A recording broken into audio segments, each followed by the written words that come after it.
Hello everyone. मैं आप सभी का स्वागत करता हूं BCW परिवार में। जैसा कि हम लोग प्रैक्टिस सेट सॉल्व कर रहे हैं, तो आज अगला प्रैक्टिस सेट सॉल्व करेंगे। आप लोग सारे फैक्ट्स को नोट करते जाएं, जो भी क्वेश्चन आपको टफ लगते हैं उन पे भी प्रयास करें, और उसके साथ साथ एक अच्छा नोट्स बनाएं जिसमें क्या हो कि आपका रिवीजन अच्छा हो सके। रिवीजन प्रोसेस हमेशा एग्जामिनेशन के लिए अच्छा होता है। तो बिना लेट किए हुए जल्दी से हम क्वेश्चन की तरफ आते हैं और देखते हैं हमारा क्वेश्चन क्या है। विच of the following is a diamagnetic substance? निम्नलिखित में से कौन सा प्रतिचुंबकीय पदार्थ है? तो बताना है आपको aluminium, copper, iron and cobalt. आपको बताना है इसमें से कौन सा डायमैग्नेटिक सब्सटेंस है या प्रतिचुंबकीय पदार्थ है। अब प्रतिचुंबकीय या डायमैग्नेटिक होता क्या है? इसमें क्या होता है, ये मैग्नेटिज्म के अपोजिट बिहेवियर शो करते हैं, इन्हीं को क्या कहते हैं, डायमैग्नेटिक कहते हैं। मतलब कि अगर रिपेल करने की बात आए तो इनको मैग्नेट अच्छे से रिपेल ना कर पाए, ठीक है, ये डायमैग्नेटिक बिहेवियर है इनका। तो अगर बात की जाए कौन से हैं, तो एल्यूमिनियम क्या है? एल्यूमिनियम तो पैरामैग्नेटिक है। क्या है? पैरामैग्नेटिक। पैरामैग्नेटिक बिहेवियर शो करता है, ठीक है, जिसको अनुचुंबकीय भी कहते हैं। और जब बात करते हैं लोहा मतलब आयरन और कोबाल्ट की, तो लोहा और आयरन कैसा, ये कोबाल्ट कैसा शो करता है बिहेवियर? ये करता है फेरोमैग्नेटिक। ये क्या करता है? ये और ये दोनों करते हैं फेरोमैग्नेटिक।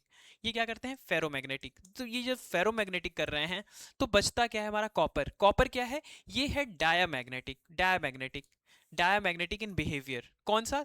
कॉपर। कॉपर ऐसा है जो डायमैग्नेटिक इन बिहेवियर है। तो कभी आपसे पूछ ले अगर पैरामैग्नेटिक तो एल्यूमिनियम है, फेरोमैग्नेटिक कौन कौन? लोहा और कोबाल्ट, जिसको लौह चुंबक, क्या, लौह चुंबकत्व भी कहते हैं, ठीक है, लौह चुंबकीय, लौह चुंबकीय पदार्थ, ठीक है, ये धातु है, ठीक है, पदार्थ है। आगे चलते हैं, अगला क्वेश्चन है, a transformer work on the principle of. A transformer work on the principle of. तो ट्रांसफार्मर का सिद्धांत क्या है? ट्रांसफार्मर का सिद्धांत आप सभी जानते हैं कि ट्रांसफार्मर में क्या होता है। ट्रांसफार्मर में कुंडलियां होती हैं, ठीक है, कुंडलियां होती हैं, फिर उनका म्यूचुअल इंडक्शन होता है और फिर कुंडलियां होती हैं। अगर ये प्राइमरी कुंडली हो गई, टर्न हो गया, और ये सेकेंडरी टर्न हो गया, ये दोनों टर्न्स हैं। क्या है? टर्न। ये दोनों टर्न्स हैं। अब देखिए यहाँ पे क्या होता है, ये है हमारा ट्रांसफार्मर। ट्रांसफार्मर में होता क्या है टोटल? ट्रांसफार्मर काम करता है म्यूचुअल इंडक्शन के सिद्धांत पर, म्यूचुअल इंडक्शन के प्रिंसिपल पे ये काम करता है। और होता क्या है इसमें, जैसे अगर आपको स्टेप अप चाहिए, स्टेप अप का मतलब ये है, पहले तो आप ये समझिए कि वी आई का ही क्या होता है, एक रेशियो होता है। वी आई के रेशियो में ये वी वन वी आई टूटता है वी टू आई टू में, ठीक है। तो यहाँ पे क्या होगा, जैसे कि आप मान लीजिए कि वी वन यहाँ पे 5 है और आई वन यहाँ पे क्या है, 12 है। ऐसी कंडीशन में क्या हो जाएगा, यहाँ पे अभी जो ये v था इसको 10 कर दिया जाएगा, v को बढ़ा दिया जाएगा, तो यहाँ पे 10 हो जाएगा। ऐसे में क्या हो जाएगा, i आधा हो जाएगा तो 6 हो जाएगा। तो अभी इसके लिए क्या करते हैं, इसके लिए ये करते हैं, ये स्टेप डाउन हो रहा है, क्या हो रहा है, यहाँ पे स्टेप अप हो रहा है, वोल्टेज बढ़ रहा है, ठीक है, तो स्टेप अप हो रहा है। यहाँ पे क्या किया जा रहा है, यहाँ प्राइमरी वाले नंबर से सेकेंडरी वाले नंबर्स में टर्न्स ज्यादा हो जाते हैं, तो ये स्टेप अप हो जाता है। स्टेप डाउन में जस्ट इसका अपोजिट होता है, प्राइमरी वाले टर्न्स ज्यादा होते हैं, सेकेंडरी वाले कम हो जाते हैं, तो स्टेप डाउन हो जाता है। यही म्यूचुअल इंडक्शन होता क्या है, जब इसमें करंट फ्लो होता है, एसी करंट फ्लो होता है, तो यहाँ टर्न्स की वजह से यहाँ पे एक ईएमएफ इंड्यूस हो जाता है, म्यूचुअल इंडक्शन की वजह से एक ईएमएफ इंड्यूस हो जाता है, जो कि प्राइमरी प्राइमरी टर्न से सेकेंडरी टर्न जाता है। यही होता है ट्रांसफार्मर का नियम, ठीक है। जब हम कोई चार्जर यूज कर रहे होते हैं तो स्टेप अप से स्टेप डाउन की तरफ जाते हैं, या कहीं अब अगर हम जाते हैं जैसे सब स्टेशन पे जाते हैं, तो वहाँ पे क्या होता है, स्टेप अप से स्टेप डाउन होता है, फिर वहाँ पे 440 वोल्टेज या 220 वोल्टेज पे फिर हमको सप्लाईज मिलती हैं। तो यहां पे इस बात का ध्यान रखना है, ट्रांसफार्मर किस पे काम करता है, म्यूचुअल इंडक्टेंस पे। Which colour of light deviates the most in a prism? देखिए जब जब प्रिज्म की बात करते हैं तो इसमें कौन सा, जिसका वेवलेंथ कम होगा वही सबसे ज्यादा डाइवर्टेड होगा। तो बात करें रेड की, तो रेड का तो वेवलेंथ बहुत ज्यादा होता है। वायलेट का वेवलेंथ कम होता है। क्या होता है, वायलेट का वेवलेंथ कम होता है, जिसकी वजह से यहाँ पे क्या होता है, वायलेट ही सबसे ज्यादा विचलित होता है। किसमें? प्रिज्म में सबसे ज्यादा कौन सा विचलित होता है वायलेट कलर, मतलब बैगनी कलर सबसे ज्यादा विचलित होता है, ठीक है। ये रिफ्रैक्टिव इंडेक्स पे मतलब ये डिपेंड करता है, रिफ्रैक्टिव इंडेक्स पे और वेवलेंथ पे डिपेंड करता है, ठीक है। तो एक बात और जान लें, जो जिसकी वेवलेंथ सबसे ज्यादा होगी, सबकी जिसकी वेवलेंथ सबसे ज्यादा होगी उसकी उसका जो विचलन होगा वो कम होगा। जैसे रेड रेड शिफ्ट थियरी के बारे में भी आपने सुना होगा, रेड शिफ्ट थियरी के बारे में भी सुना होगा। अगर आपसे पूछ ले कि red shift theory is associated of what, तो आपको पता होना चाहिए बिग बैंग थियरी से। बिग बैंग थियरी के प्रूफ के लिए रेड शिफ्ट थियरी का यूज किया गया था, और यहाँ पे हमारा सही विकल्प हो जाता है बैंगनी। ठीक है, violet. Energy released in nuclear fission is due to, जब नाभिकीय विखंडन की बात यहाँ पे हो रही है तो इसमें ऊर्जा कैसे निकलती है। आप सभी को आइंस्टाइन का वो रूल पता होगा, कौन सा आइंस्टाइन का वो रूल कौन सा है, जो उनका फॉर्मूला है E is equal to m c square. वहां से पता चलता है कि एनर्जी का एक फॉर्म दूसरे फॉर्म में कन्वर्ट होता है, लेकिन वो कभी नष्ट नहीं होती। मतलब एनर्जी या तो रूपांतरित हो जाती है, अपने रूप में बनी रहती है, लेकिन उसका वो नष्ट नहीं होता है, वो किसी न किसी फॉर्म में मतलब बदलती रहती है। तो यहाँ पे क्या होता है, संवेग संरक्षण का नहीं है। संवेग संरक्षण में देखिए, संवेग संरक्षण की बात जब हो रही है, मोमेंटम मतलब कंजर्वेशन ऑफ मोमेंटम की बात हो रही है, तो आपको पता होना चाहिए संवेग संरक्षण का मतलब क्या होता है। जैसे आप मान लीजिए आपके 3 बॉल्स हैं, ठीक है, 3 बॉल्स हैं यहाँ पे लटके हुए। अगर आप इस बॉल को यहाँ तक लाके छोड़ दें तो ये पहले इससे टकराएगा, ठीक है, इससे टकराएगा, फिर वो उससे टकराएगा, ये सारे एक दूसरे से जुड़े हुए हैं, मतलब पास पास हैं, कुछ ऐसा समझ लीजिए, ऐसा है। तो ऐसे में क्या होगा, जब ये इससे टकराएगा, ये सबके वेट वगैरह सब कुछ समान है, तो जब ये इससे टकराएगा तो ये वाला उतना ही दूर जाएगा जितने दूर ये है। तो ये संवेग संरक्षण का नियम है कि संवेग क्या होता है, उसमें बना रहता है, मोमेंटम उसमें बना रहता है। अब बात हो रही conversion of mass into energy, बिल्कुल यही होता है। हाई मास क्या होती है, वो एनर्जी में क्या होती है, बदलती रहती है नाभिकीय विखंडन में, और यही काम यहाँ पे होता है। क्या होता है, यही होता है। परमाणु, अगर आप कहें कि कौन सा बम ऐसा है जो नाभिकीय विखंडन के सिद्धांत पे काम करता है, हाइड्रोजन बम या परमाणु बम, तो वो परमाणु बम है। हाइड्रोजन बम किस पे काम करता है, तो वो क्या है, वो है नाभिकीय संलयन। तो इतनी चीजें आपको समझ में आ गई। अब आगे चलते हैं। ये यहाँ पे यही प्रोसेस हो रहा है और कुछ एक्स्ट्रा नहीं हो रहा है, ठीक है। आगे चलते हैं। While which of the following is not a fundamental force of nature? अब देखिए, अब ग्रेविटेशनल फोर्स की बात करें तो ये प्राकृतिक है, ग्रेविटेशनल फोर्स, और ये क्या है, ये मूल है, ठीक है। जब इलेक्ट्रोमैग्नेटिक फोर्स की बात करते हैं तो विद्युत चुंबकीय बल भी क्या है, मूल है। और स्ट्रॉन्ग न्यूक्लियर फोर्स भी क्या है, मूल है। लेकिन फ्रिक्शनल फोर्स क्या होती है, ये क्या है, ये एक तरीके से सेकेंडरी है। क्या है, ये सेकेंडरी है। मतलब कि दो कोई भी दो सब्सटेंस है, वो आपस में टकराते हैं, फिर ये बल क्या होता है, इंड्यूस होता है। तो ये ग्रेविटी की वजह से ये बल इंड्यूस होता है। तो यही बल ऐसा है, घर्षण बल, जो कि सेकेंडरी है, ठीक है, सेकेंडरी। घर्षण बल होता क्या है, ये आप सभी को पता होगा कि जैसे ही आपको ये सतह है, इस पे आपको एक ये लकड़ी का गुटका है या फिर ये कोई एक बॉक्स है, जब आप इसको आगे की तरफ खींचते हैं या ढकेलते हैं, तो क्या होता है, यहाँ पे एक नीचे से एक अपोजिट साइड में, जिस तरफ आप ढकेल या खींच रहे हैं उसके अपोजिट साइड में एक फोर्स लगता है, उसी को फ्रिक्शनल फोर्स कहते हैं, ठीक है।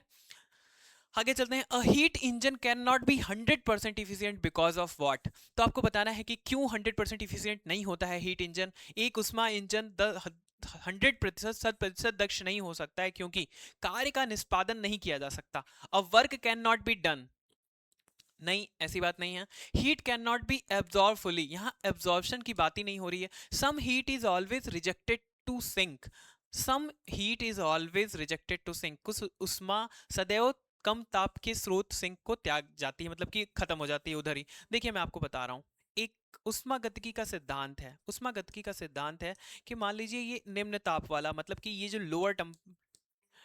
लो हीट वाला ये एरिया है, और ये हाई हीट वाला है, ठीक है। आप एक एक ये रॉड है, इसको लेके समझ रहे हैं हम, ठीक है। यहाँ पे क्या होगा, आप देखें कि जब यहाँ से हीट ट्रांसफर होता है, जैसे अब यहाँ से हीट जब ट्रांसफर हो रहा है, यहाँ पे मान लीजिए कोई यहाँ पे एक भट्टी लगी हुई है, ये समझिए, समझने के लिए एक भट्टी लगी हुई है, ठीक है, एक फैनल लगा हुआ है। यहाँ पे क्या हो रहा है, इसको गर्म किया जा रहा है। तो ये अगर कम टेम्परेचर वाला है और इधर कम टेम्परेचर वाला है और इधर ज़्यादा टेम्परेचर वाला है, तो क्या होगा, 100% इस भाग को ऊर्जा नहीं मिलेगी। क्यों नहीं मिलेगी एनर्जी, क्योंकि कुछ भाग इधर गर्म करने में लग जाएगा। हीट एनर्जी में सेम यही हीट इंजन में हो रहा है। वहां पे क्या होता है, जो न्यूनतम तापमान वाला, मतलब जो लो टेम्परेचर वाला या लो हीट वाला जो एरिया है, वहां पे क्या हो रहा है, एब्जॉर्प्शन हो रहा है, एनर्जी का कंजप्शन हो रहा है, जिसकी वजह से क्या हो जा रहा है, ये रिजेक्टेड टू सिंक हो जा रहे हैं, सिंक की तरफ इसमें कुछ ताप क्या हो रहे हैं, मतलब यूज हो जा रहे हैं, जिसकी वजह से 100% इफिशियंसी इसकी मिलनी पॉसिबल नहीं है। तो इसका सी विकल्प सही हो जाएगा, फ्यूल ईंधन से कोई मतलब नहीं है। The electromagnetic wave used in radar are. तो रडार का मतलब क्या है? Radio detection and ranging. तो रेडियो डिटेक्शन एंड रेंजिंग इसका उपयोग क्यों करते हैं, रडार का उपयोग क्यों करते हैं? तो आप सभी जानते हैं किसी भी चीज का पता करने के लिए इत्यादि चीजों में करते हैं। तो इसमें किस तरंग का उपयोग किया जाता है ये आपको बताना है। इसमें किस तरंग का उपयोग किया जाता है? तो देखिए, जब भी बात करते हैं हम किसकी, रडार की, तो सबसे पहले तो इसका जो फुल फॉर्म है वो क्या है? Radio detection and ranging. And ranging, ठीक है, रेंजिंग। अब यहाँ इसका काम क्या होता है? इसका काम क्या है? ये हमेशा माइक्रोवेव्स का यूज करता है। किसका? माइक्रोवेव्स का यूज करता है। क्यों करता है? माइक्रोवेव्स की कुछ खासियत है, जैसे कुछ उसकी स्पेशलिटी है जिसकी वजह से इसका यूज किया जाता है। बिकॉज दे कैन पेनिट्रेट, वो पेनिट्रेट कर सकता है किसको? Because they can penetrate to clouds, clouds, fog, ठीक है, रेन, रेनफॉल, ठीक है। अब देखिए पहली बात। दूसरी बात अगर की जाए कि क्या होता है ऐसे में, क्या होती है, इसमें 100% एक्यूरेसी होती है। क्या होती है? एक्यूरेसी होती है। 100% नहीं कह सकते हैं, लेकिन इसके शॉर्ट वेव अलाउड क्या होता है, जैसे इसकी जो वेवलेंथ होती है वो कम होती है। इसकी जो वेवलेंथ होती है वो कम होती है। ऐसे में क्या होता है कि ये सटीकता से, मतलब कि इनकी एक्यूरेसी अच्छी होती है। एक्यूरेसी अच्छी होती है क्यों? क्योंकि इनका वेवलेंथ, इनका जो वेवलेंथ है, वेवलेंथ किससे डिनोट करते हैं? वेवलेंथ डिनोट करते हैं लैम्डा से। लैम्डा जो है वो कम होता है, जिसकी वजह से इनकी एक्यूरेसी अच्छी होती है, जिसकी वजह से इनकी एक्यूरेसी अच्छी होती है, ठीक है। और क्या होता है, जैसे अब ऐसे में क्या होता है कि टारगेटेड वर्क करना आसान हो जाता है। टारगेटेड वर्क करना और टारगेट अचीव करना आसान हो जाता है, इसलिए माइक्रोवेव्स का यूज किया जाता है किसमें? रडार में, ठीक है, रडार में। अब ये बताइए कि इनकी इनकी जो वेलोसिटी होती है वो कैसे मापी जाती है? इसका वेलोसिटी को किस टर्म में मापा जाता है, ये आप बताएं वेलोसिटी को। ठीक है, वेलोसिटी को किस टर्म में मापा जाता है? कोलोइड्स, जो यहाँ पे colloids can be coagulated by, तो स्कंदित कैसे किया जाता है कोलाइड को? देखिए कोलाइड में क्या होता है, ये आवेशित कण होते हैं। क्या होते हैं? ये आवेशित कण होते हैं। चार्ज, क्या होते हैं? आवेशित कण, मतलब इसमें चार्ज पार्टिकल्स होते हैं। जब चार्ज पार्टिकल होते हैं तो वहां पे होता क्या है, वहां पे ऐसी कंडीशन बन जाती है कि वो स्टेबल हो जाते हैं। क्या होते हैं? स्टेबल हो जाते हैं। ऐसी स्थिति में क्या होती है उसमें, जैसे आप समझ लीजिए कोई पानी में गंदगी है और वो स्टेबल हो गया है, तो उसको निकालना आसान नहीं है। तो उसको निकालना आसान नहीं है। ऐसे में क्या होता है कि उनको अनस्टेबल करना पड़ता है उनको, जिससे निकाला जा सके। ऐसी स्थितियों में क्या होता है, ऐसी स्थितियों में क्या होता है, इलेक्ट्रोलाइट मतलब विद्युत अपघट्य को उसमें ऐड किया जाता है। एडिंग एन इलेक्ट्रोलाइट, जब इलेक्ट्रोलाइट को इसमें चार्ज होते हैं, चार्ज की वजह से क्या होता है, स्टेबिलिटी होती है, स्टेबलाइज होते हैं, स्टेबलाइज करते हैं ये। क्या किसको स्टेबलाइज करते हैं? स्टेबलाइज करते हैं पार्टिकल्स को। लेकिन जब इसमें विद्युत अपघट्य मिला देते हैं तो क्या होता है, ये न्यूट्रल हो जाते हैं। क्या होते हैं? ये न्यूट्रल हो जाते हैं। जब ये न्यूट्रल हो जाते हैं, ऐसी कंडीशन में क्या होता है, इनमें से गंदगियों को निकालना, जैसे कि पानी से गंदगी को निकालना, ठीक है, पानी का मतलब वाटर प्यूरिफिकेशन, यहाँ पे लिखें वाटर प्यूरिफिकेशन। वाटर प्यूरिफिकेशन क्या हो जाता है, इजी हो जाता है, इजी हो जाता है ऐसी कंडीशन में। इसी के लिए क्या करते हैं, कोगुलेटेड बाय किसके द्वारा किया जाता है, एडिंग एन इलेक्ट्रोलाइट, विद्युत अपघट्य को मिलाकर इसको स्कंदित किया जा सकता है, स्कंदित किया जा सकता है, ठीक है, क्लियर है। आगे चलते हैं। Which of the following is an example of biodegradable polymer? अब देखिए जब बायोडिग्रेडेबल पॉलीमर की बात यहाँ पे हो रही है, किसकी बात हो रही है, बायोडिग्रेडेबल पॉलीमर की। तो जैव निम्नीकरण बहुलक कौन सा है? पॉलीथीन की बात करें तो ये जैव निम्नीकरण है नहीं, मतलब ये डिग्रेडेबल है नहीं, ये नष्ट नहीं होगा। पॉलीप्रोपिलीन भी नहीं नष्ट होगा। और बेकेलाइट भी, ये क्या है, ये भी प्लास्टिक ही है, तो ये भी नष्ट नहीं होगा, ठीक है, ये भी नष्ट नहीं होगा। ऐसी कंडीशन में क्या होता है, 1 मिनट का टाइम, बस थोड़ा सा माइक में कुछ दिक्कत आ रही है, मैं 1 मिनट सही कर लेता हूँ।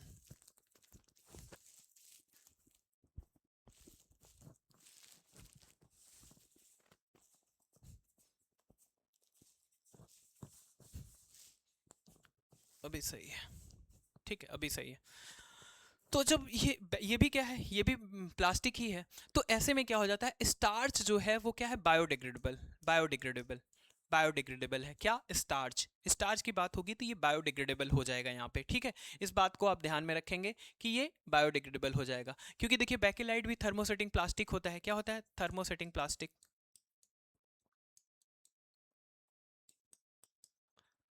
तो ये भी बायोडिग्रेडेबल नहीं है। सी वाला विकल्प यहाँ पे सही हो जाएगा। Which radioactive source did James Chadwick use to obtain alpha particle for his neutron discovery experiment? James Chadwick ने, देखिए यहाँ पे आपको वो ईट पर नाच वाला सूत्र तो पता होगा, फार्मूला पता होगा, जिसमें इलेक्ट्रॉन किससे रिलेटेड है? थॉमसन से रिलेटेड है। प्रोटॉन किससे है? रदरफोर्ड से। और चैडविक्स किससे संबंधित है? न्यूट्रॉन की खोज से। तो न्यूट्रॉन की खोज के अल्फा कण किससे प्राप्त किया गया था? तो ये पोलेनियम से किया गया था। किससे किया गया था? पोलेनियम से किया गया था। पोलेनियम से अल्फा कण जब जाते हैं तो न्यूट्रॉन क्या मिलते हैं? न्यूट्रॉन की खोज होती है, ठीक है। न्यूट्रॉन की खोज होती है किससे? किसके द्वारा? किसके द्वारा? पोलेनियम के द्वारा, ठीक है, पोलेनियम के द्वारा। तो इतनी चीजें तो आपको क्लियर होंगी, पोलेनियम से ही होता है। अच्छा, कभी कभी पूछ लेता है कि चैडविक ने ये खोज कब की थी, तो आपको पता होना चाहिए 1932 में की थी। किसने? इन्होंने। अब यहीं पे अगर आपसे पूछा जाए कि इलेक्ट्रॉन किससे रिलेटेड है, इलेक्ट्रॉन की खोज किसने की थी, तो ये है थॉमसन। कौन है? थॉमसन। अगर पूछ ले प्रोटॉन की खोज किसने की थी, तो किसने की थी प्रोटॉन की खोज? रदरफोर्ड, ठीक है, Rutherford.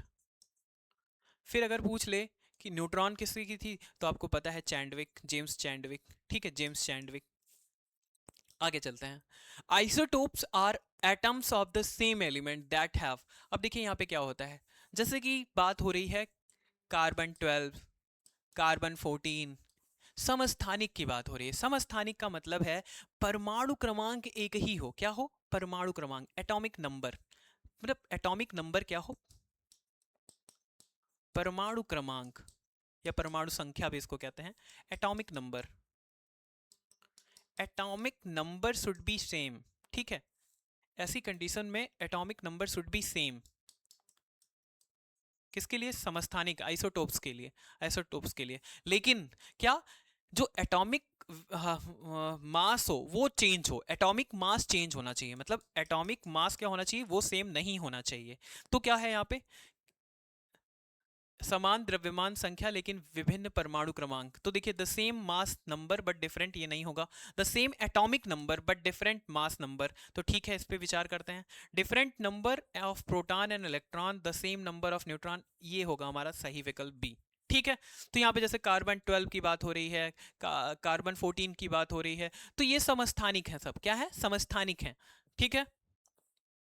Which of the following elements has the smallest atomic size? इस smallest atomic size की बात अगर की जाए तो देखिए यहाँ पे दो रूल हैं। पहला रूल क्या है?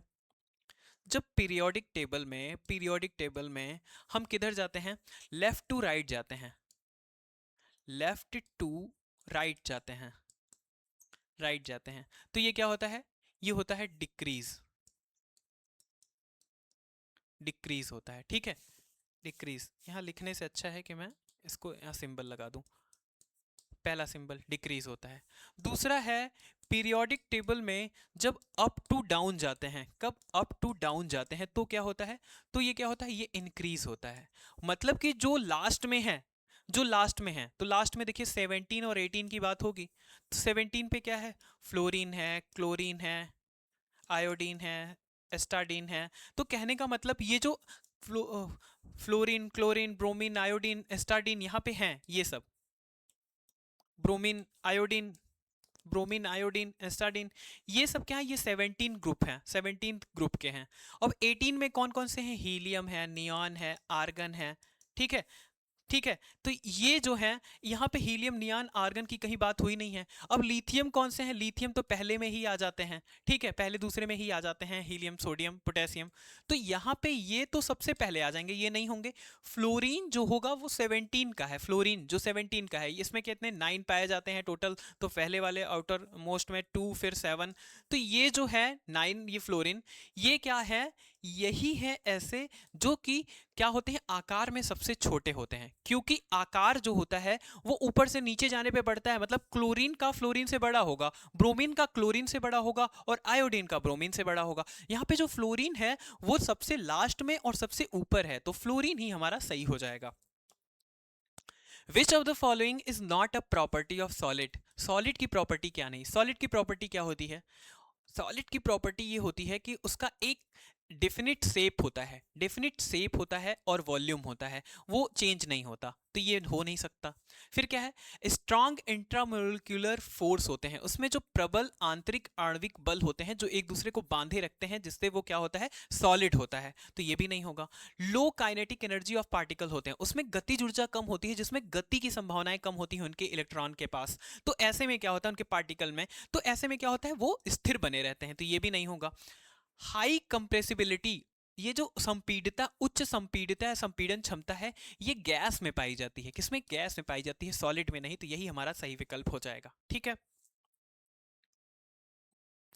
Litmus is extracted from from what? किसके द्वारा निकाला जाता है लिटमस? तो देखिए, लिटमस है क्या? वैसे तो ये इंडिकेटर है, क्या है? इंडिकेटर है, इंडिकेटर है। वैसे इंडिकेटर तो हल्दी और चाइना रोज भी है, लेकिन ये जो लिटमस है ये निकाला किससे जाता है? ये लाइकेन से निकाला जाता है, लाइकेन से निकाला जाता है। और ये जो लिटमस पेपर है, ये एसिड के संपर्क में आने पे क्या होता है? रेड हो जाता है, और ये बेस के संपर्क में आने पे क्या हो जाता है? ब्लू हो जाता है, ब्लू हो जाता है।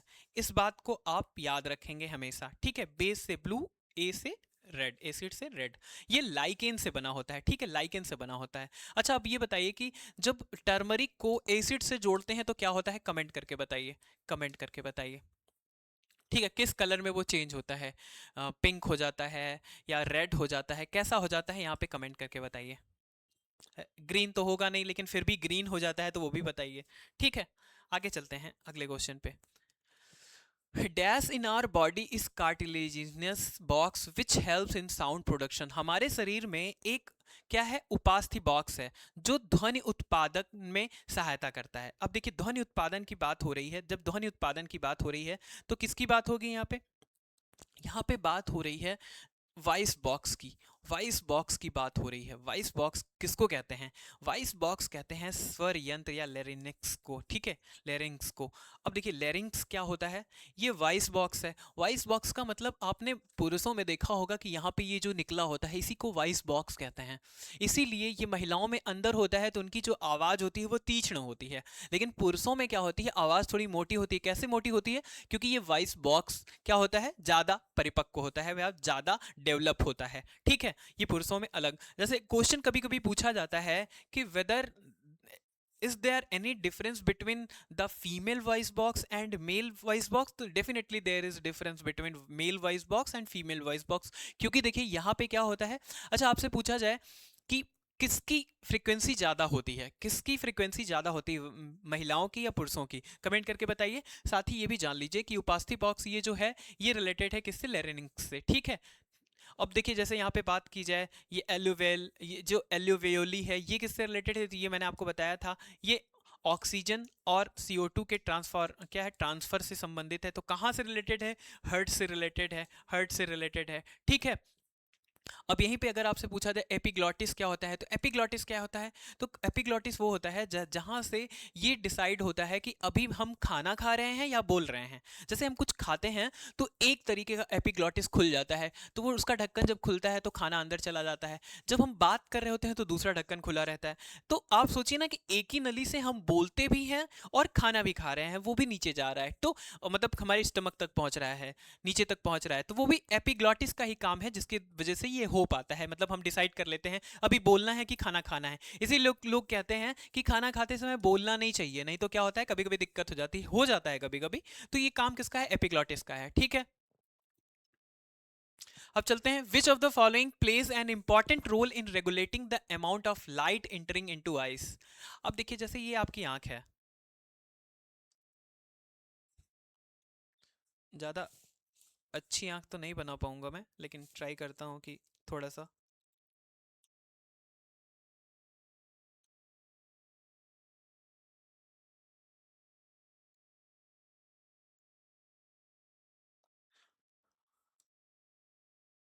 मान लीजिए ये आंख है, ठीक है?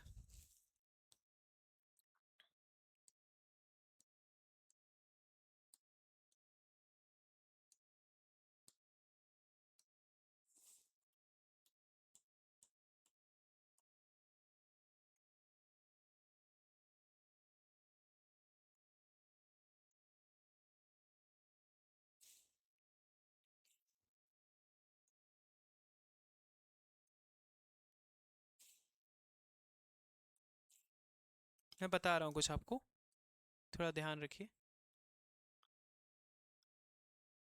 ठीक है, ये आँख है,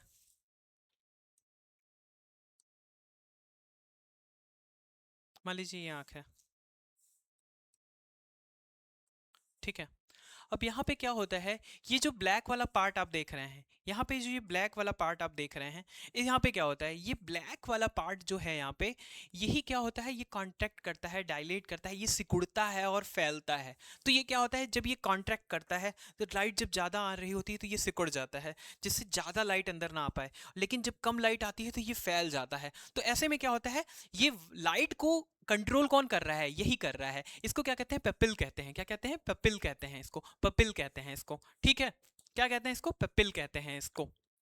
ये जो पार्ट है, ये वाला ब्लैक वाला,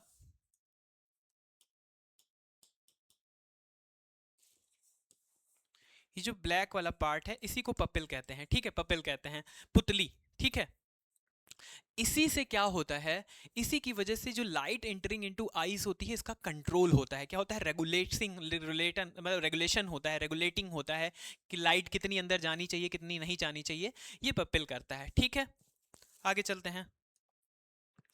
विच symbiotic bacteria is responsible for nitrogen fixation. देखिए, जब भी बात होती है नाइट्रोजन फिक्सेशन की, तो आपको याद रखना चाहिए कि राइजोबियम, राइजोबियम ये क्या होता है, जैसे कि कोई एक पौधा है, एक पौधा है, ये मान लीजिए ये पौधा है, अब यहाँ पे ये इसकी जड़ें हैं, ये क्या होगा, ये राइजोबियम जड़ों से जुड़ेगा। राइजोबियम किससे जुड़ेगा, जड़ों से जुड़ेगा, और यहाँ पे गांठ बनाएगा। तो जो जो जड़ों में गांठ दिखती है आपको, वो स्पॉट दिखते हैं आपको, वही राइजोबियम से रिलेटेड है। तो वो क्या होते हैं, वो बैक्टीरिया बैक्टीरियो में बदल जाता है, बैक्टीरियो में बदल जाता है। फिर वो क्या करता है, वो नाइट्रोजन, नाइट्रोजन मतलब कि जैसे अमोनिया हो गया, और मतलब ये जो फॉर्म ऑफ नाइट्रोजन है, इनको चेंज करके उस फॉर्म में बनाता है जिससे इस पौधे को चाहिए नाइट्रोजन। तो वो किसका काम होता है, वो राइजोबियम का काम होता है, राइजोबियम का काम करता है वो। और कौन, ये क्या है, ये एक बैक्टीरिया है। अच्छा, साइनोबैक्टीरिया भी कहते हैं। ठीक है, साइनोबैक्टीरिया भी क्या करते हैं, नाइट्रोजन फिक्सेशन करते हैं, नील हरित शैवाल। ठीक है, वो कहाँ, जैसे धान की कृषि होती है जब, तब करते हैं। ठीक है, आप याद रखेंगे इसको। जैसे हो गया हमारा टूर, टूर पल्स हो गया, पीस हो गया, फिर उसके बाद बीन्स हो गया, ये सब क्या है, ये तो कर लेते हैं राइजोबियम से। ठीक है, लेकिन वो जो धान है उसमें क्या, नील हरित शैवाल मतलब ब्लू ग्रीन एल्गी चाहिए होता है वहां पे, क्या, नाइट्रोजन फिक्सेशन के लिए। अच्छा, नाइट्रोजन फिक्सेशन से ड्रोसेरा, ड्रोसेरा, नेफेंथिस, नेफेंथिस, ये सब क्या है, ये पौधे हैं जिनको नाइट्रोजन नहीं मिलता है, तो ये कीट भक्षी बन जाते हैं धीरे धीरे, कीट का भक्षण करते हैं और नाइट्रोजन का अवशोषण कर लेते हैं। ठीक है, ड्रोसेरा, नेफेंथिस, मेन नाम यही है, दो याद रखें आप सभी।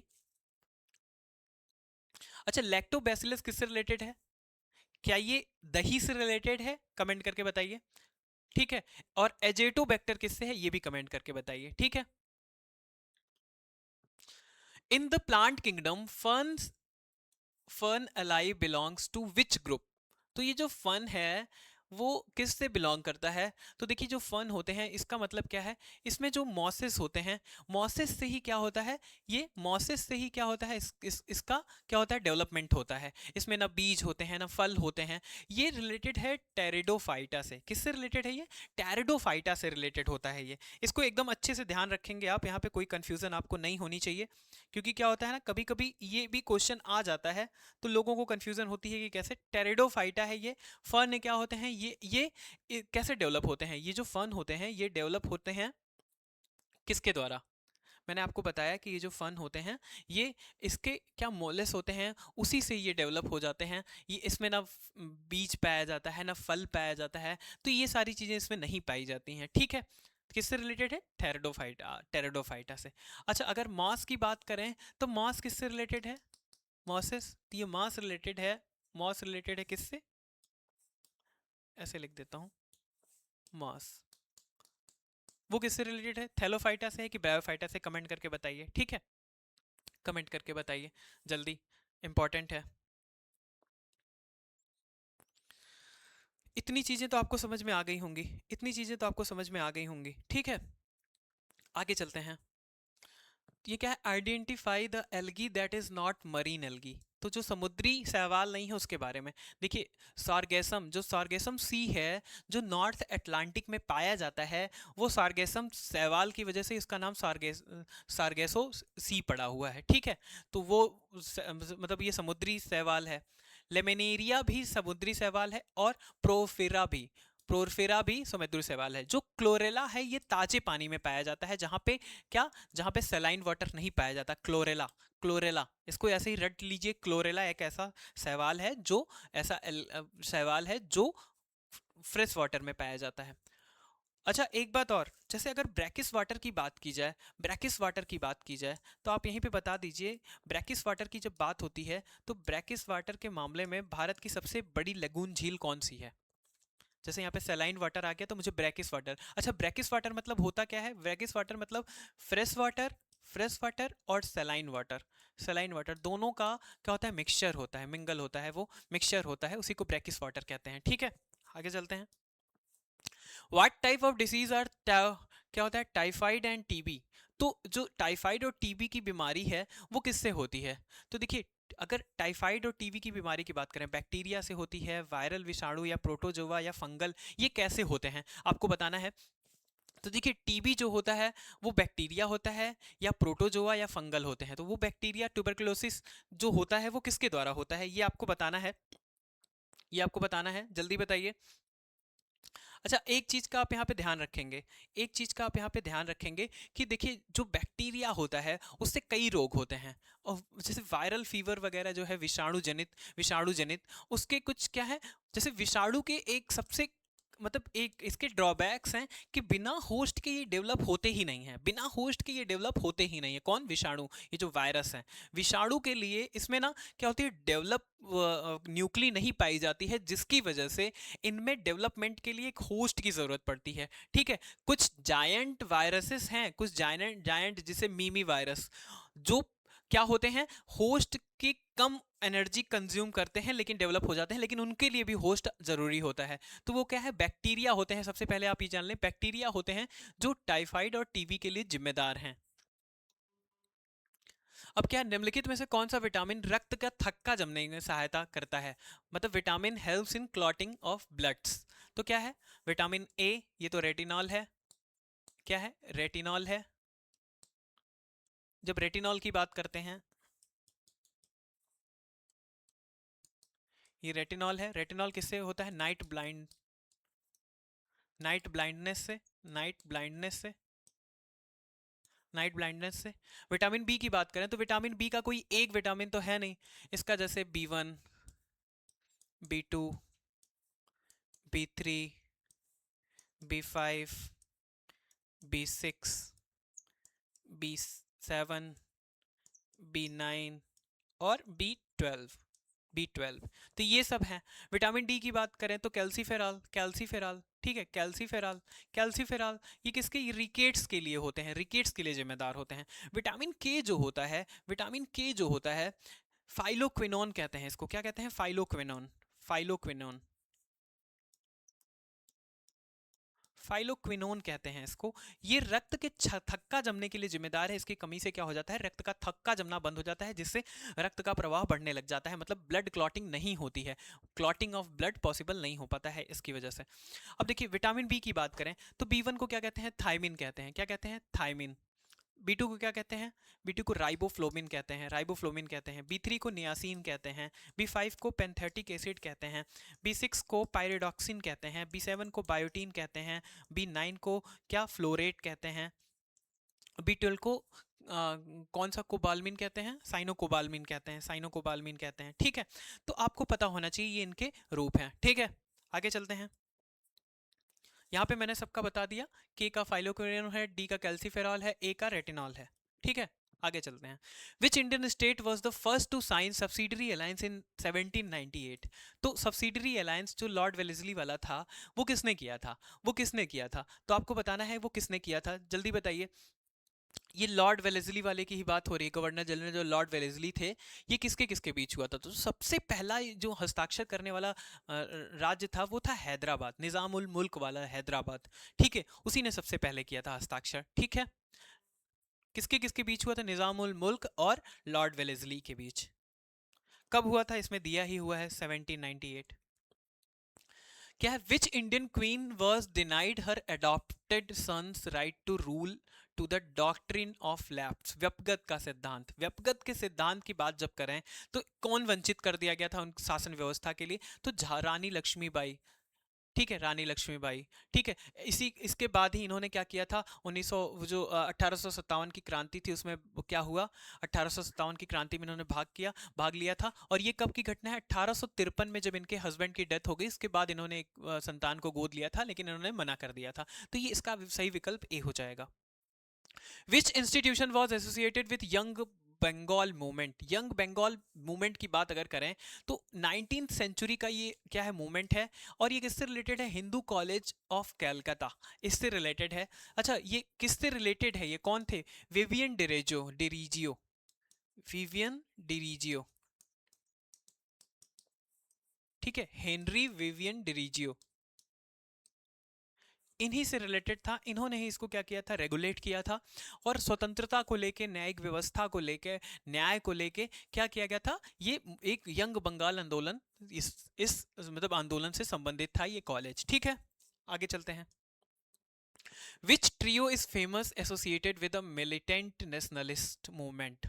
तो उग्रवादी राष्ट्र आंदोलन से प्रसिद्ध जो लोग थे, जो तिकड़ी थी, वो कौन थे, लाल बाल पाल, क्या, लाल बाल और पाल, लाल गंगाधर क्या है, लाला लाजपत राय, बाल मतलब बाल गंगाधर तिलक, और बिपिन चंद्र पाल। ठीक है, बिपिन चंद्र पाल। तो लाला लाजपत राय, सॉरी, लाला लाजपत राय, बाल गंगाधर तिलक और बिपिन चंद्र पाल। तो ये कहाँ हो गया, डी हो गया। ठीक है। अच्छा, एक बात और, तिलक तिलक साहब की डेथ कब हुई थी, 1 अगस्त 1920 को हुई थी। जब कौन सा आंदोलन शुरू हुआ था, स्वदेशी आंदोलन, असहयोग आंदोलन, स्वदेशी आंदोलन नहीं, असहयोग आंदोलन। ठीक है, असहयोग आंदोलन, नॉन कॉपरेशन मूवमेंट जब स्टार्ट हुआ था। अच्छा, एक बात और याद गई, स्वराज फंड में कुल कितना पैसा इकट्ठा हुआ था, स्वराज फंड में कुल कितना पैसा इकट्ठा हुआ था, कुल 1 करोड़ रुपए। ठीक है, याद रखें आप सभी। The Lucknow pact of 1916, the Lucknow pact of 1916, ठीक है, वॉज एन एग्रीमेंट बिटवीन, किसके बीच में हुआ था, तो देखिए, मुस्लिम लीग थी, मुस्लिम लीग, जिसको प्रेसिड कौन कर रहे थे, जिसका प्रेसिडेंट कौन था, मोहम्मद अली जिन्ना, मोहम्मद अली जिन्ना। और जो कांग्रेस थी, इंडियन नेशनल कांग्रेस थी, इसको कौन प्रेसिड कर रहा था, तो इसके प्रेसिडेंट थे अंबिका अंबिका चरण मजूमदार, मजूमदार। ठीक है, अंबिका चरण मजूमदार। कब के, 1916 में। ठीक है, इसको लखनऊ पैक्ट भी के नाम से भी जानते हैं, लखनऊ पैक्ट के नाम से भी जानते हैं। इसमें क्या होता है, इनको यूनाइट किया गया था। तो क्या हुआ था, किसको एक किया गया था, इंडियन नेशनल कांग्रेस और मुस्लिम लीग को एक किया गया था। Which revolutionary organisation was form in 1924। तो देखिए, 1924 में एचआरए का क्या किया गया था, एस्टेब्लिशमेंट हुआ था। ठीक है, इनका गठन किया गया था, मतलब कि ये फॉर्म किया गया था, फॉर्म्ड था 1984। उसके बाद काकोरी कांड हुआ, काकोरी कॉन्स्पिरेसी के बाद, काकोरी कांड के बाद क्या होता है, काकोरी कांड के बाद कब हुआ था वो, 9 अगस्त 1925 को हुआ था। तो उसमें जो लोग थे उनको फांसी दे दी गई। अब वहां पे क्या हुआ, फिर सितंबर सितंबर 1928 में आजाद साहब के संरक्षण में भगत सिंह इत्यादि के सुझाव पे जो एचआरए था, it is converted into HSRA, socialist Republic association हो गया। ठीक है, हिंदुस्तान सोशलिस्ट रिपब्लिक एसोसिएशन हो गया, और इसका सही उत्तर सी हो गया है। हु चेयर्ड, जैसे यहां से अगर आपसे पूछे कि जो काकोरी कांड था उसमें एचआरए इन्वॉल्व था या एचएसआरए, तो तब तक तो एचएसआरए बना ही नहीं था, एचआरए इन्वॉल्व था। Who chaired the committee that drafted the Nehru report? तो नेहरू रिपोर्ट का मसौदा तैयार करने वाली जो समिति थी उसकी अध्यक्षता मोतीलाल नेहरू ने की थी। किसने की थी? मोतीलाल नेहरू ने की थी। और सबसे बड़ी बात है कि इसमें फंडामेंटल राइट की बात की गई थी, सामाजिक न्याय व्यवस्था की बात की गई थी, ठीक है, जुडिशरी की बात की गई थी, सुप्रीम कोर्ट के गठन की बात की गई थी, सुप्रीम कोर्ट के गठन की बात की गई थी, उसके बाद मतलब इंडियन इंडिपेंडेंस की बात की गई थी, स्वराज की बात की गई थी। तो बात यहाँ पे है ये सारी चीज़ें, मतलब कि ह्यूमन ह्यूमन राइट्स की बात की गई थी। तो ये सारे राइट्स की बात की गई थी किसमें? नेहरू रिपोर्ट में। नेहरू रिपोर्ट किसकी अध्यक्षता में किया गया था? ये मोतीलाल नेहरू के अध्यक्षता में किया गया था। किसके अध्यक्षता में किया गया था? मोतीलाल नेहरू के अध्यक्षता में किया गया था। ठीक है, इतनी चीजें समझ में आ गई आपको? कुछ ऐसा तो नहीं है जिसके बारे में आपको मतलब ना समझ में आया हो तो बताइएगा। The first round table conferred agreed on the principle of what? गोलमेज सम्मेलन में निम्नलिखित सिद्धांतों पर सहमति बनी थी। किस पे बनी थी सहमति? फेडरल स्ट्रक्चर ऑफ इंडिया के लिए सहमति बनी थी। कब हुआ था ये? नवंबर 1930 से लेके जनवरी जनवरी 1931 तक चला था। ठीक है, इसमें क्या हुआ था? फेडरल स्ट्रक्चर फॉर इंडिया के लिए सहमति बनी थी। Which British viceroy declare India entry into world war two? तो जो लॉर्ड लिथिगो थे, मतलब लिथिगो थे, लॉर्ड लिथिगो, इन्होंने क्या किया था? ये 3 सितंबर को इन्होंने 1939 को घोषणा कर दी कि भारत भी इसका अब पार्ट होगा, द्वितीय विश्व युद्ध का पार्ट होगा, मतलब सेकेंड वर्ल्ड वॉर का पार्ट होगा। कौन? भारत। तो कई लोगों ने क्या किया कि अपने जो मतलब पद से इस्तीफा दे दिया, दुनिया भर की चीजें हुई। तो ये किससे रिलेटेड था? लॉर्ड लिनलिथगो से। इसको आप याद रखेंगे, ठीक है, भूलेंगे नहीं। आगे चलते हैं। 31 नंबर क्वेश्चन है, who preceded over the Muslim league session that pass the Lahore resolution? 1914 का लाहौर रेजोल्यूशन जो था वो मोहम्मद अली जिन्ना द्वारा क्या किया गया था? मोहम्मद अली जिन्ना द्वारा प्रेसिड किया गया था। प्रेसिड किया गया था। किसने किया था? मोहम्मद अली जिन्ना द्वारा ही प्रेसिड किया गया था। ठीक है, आगे चलते हैं। क्या है? Who undertook a fast in 1946-47 to stop communal violence in Calcutta and नोखली? तो जब ये नोखली की बात करें, कलकत्ता और नोखाली में सांप्रदायिक हिंसा किस लिए हुआ था? क्योंकि ये डायरेक्ट एक्शन डे किसके द्वारा किया गया था? मुस्लिम लीग के द्वारा। डायरेक्ट एक्शन डे 16 अगस्त 1946 को घोषित किया गया था। ठीक है, इसी दिन इसकी अनाउंसमेंट हुई थी। और इसके बाद क्या हुआ था? वहां पे सांप्रदायिक हिंसा भड़कने लग गई। पाकिस्तान के बंटवारे की बात हो रही थी, मतलब कि वो पृथक राज्य के बंटवारे की बात हो रही थी। तो वहाँ जो अलग अलग स्टेट की बात हो रही थी, इसकी वजह से यहाँ पे सांप्रदायिक हिंसा भड़क उठी। तो इसके लिए उपवास किसने किया था? महात्मा गांधी ने उपवास किया था। ठीक है, महात्मा गांधी ने उपवास किया था। इसको आप याद रखेंगे। फिर क्या है? सिंधु लिपि के संदर्भ में निम्नलिखित कथनों पर विचार करें। इससे आमतौर पर चित्रात्मक माना जाता है। It is generally considered to be pictographic. बिल्कुल, ये पिक्टोग्राफिक ही है, सही है। It has been successfully deciphered by modern archaeologist. नहीं, अभी तक नहीं पढ़ा जा सका है इसको, यही तो समस्या है। The script was mostly written from right to left. बिल्कुल, राइट टू लेफ्ट के साक्ष्य मिले हैं। हालांकि वो जब लिखे गए हैं उनको पढ़ा ही नहीं जा पा रहा है, तो ये पॉसिबल ही नहीं हो पा रहा है कि बहुत अच्छे से आइडेंटिफाई कर पाना। लेकिन कुछ लोगों ने एकदम आइडेंटिफाई कर लिया है कि ये राइट टू लेफ्ट है, जिनका पता चल पाया है। ठीक है, which was the statement given above is are correct? तो वो कौन सा है? 1 and 3 is correct and second is wrong. ठीक है, ऋग्वैदिक समाज और उत्तर वैदिक समाज के बीच के अंतर, मतलब consider the following statement regarding difference between Rigvedic and later Vedic period society. तो क्या है? ऋग्वैदिक समाज ज्यादा समानता वाला था। बिल्कुल, वहां पे क्या था कि जो ऋग्वैदिक सोसाइटी थी वॉज मोर एग्लिटेरियन, वो ज्यादा समानता वाला था। वाइल द लेटर वैदिक सोसाइटी बिकेम हेरार्कियल। तो बाद में क्या हुआ? ये हेरार्की में क्या हुआ? बदल गया। तो ये भी सही बात है। Women's status decline in the later Vedic period. जब उत्तर वैदिक काल में वुमेन्स की जो स्टेटस थे उसमें कमी देखने को मिलने लगे। They lost their right to participate in assemblies. उनको असेंबलीज में पार्टिसिपेट नहीं करने दिया जा रहा था। तो सही बात है।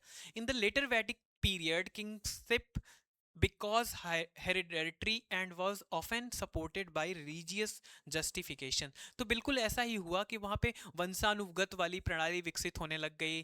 फिर क्या हुआ, वंशानुगत के साथ साथ ब्राह्मणवादी व्यवस्था मतलब विकसित होने लग गई।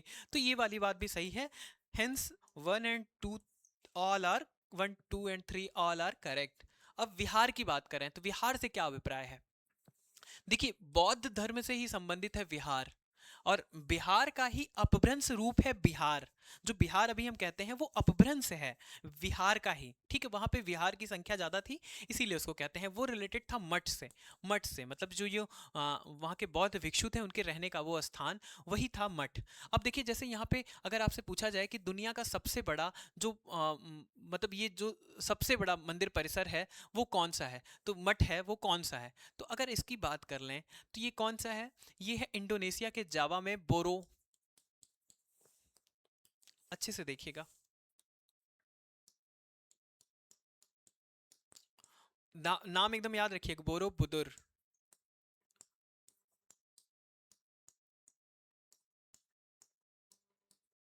ये जो मठ है, ये सबसे बड़ा मठ है, ये जावा में है। कहाँ है, जावा। जावा में है, ठीक है, जावा इंडोनेशिया के जावा में। इंडोनेशिया के जावा में।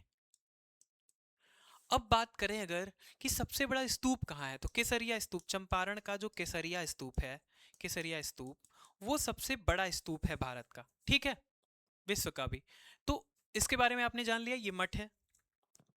Which of the following ruler is known for reviving the Mauryan power in Magad after the decline the Asoka successor? Ashoka के सक्सेसर के बाद जो मगध मतलब ये जो मगध के पतन के बाद जो मगध में मौर्य शक्ति को पुनर्जीवित करने के लिए किसको जाना जाता है, वो पुष्यमित्र शुंग है। ये स्वयं एक ब्राह्मण था, इसने ब्राह्मणवादी व्यवस्था को क्या किया था, ये स्वयं एक ब्राह्मण था और ब्राह्मणवादी व्यवस्था को इसने बढ़ाया था, पुष्यमित्र शुंग ने। इसने जो लास्ट उत्तराधिकारी थे विहदत मौर्य, इनको क्या किया था, मार डाला, ठीक है, मार डाला। फिर उसके बाद ब्राह्मण व्यवस्था को इसने सुचारू रूप से चलाया। हालांकि बौद्ध धर्म का प्रचार तब भी बहुत जोरों शोरों पे हो रहा था, बौद्ध धर्म का प्रचार बहुत जोरों शोरों पे हो रहा था। और आप सभी जानते हैं कि एक स्थिति के बाद 10वां अवतार वाली वो चीजें आई, फिर बौद्ध को दशावतार बता दिया गया, ठीक है, दशावतार में से एक बता दिया गया।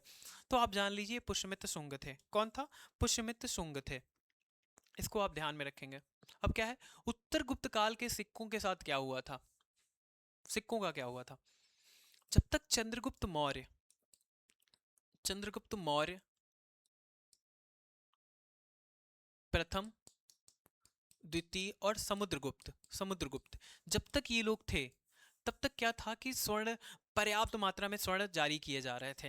लेकिन फिर क्या हुआ, लास्ट में क्या हो गया, coins become rare and debased, जब दुर्लभ और अप्रमिश्रित हो गए, ऐसी कोई बात नहीं है।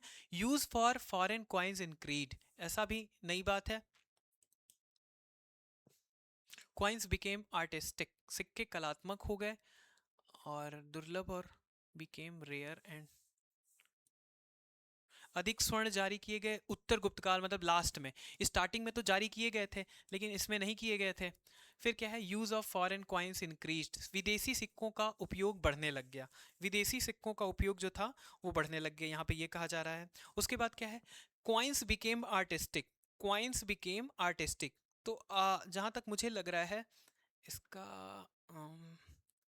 आर्टिस्टिक तो हुआ था, लेकिन प्रॉपरली इसको नहीं कहा जा सकता है, प्रॉपरली इसको नहीं कहा जा सकता है।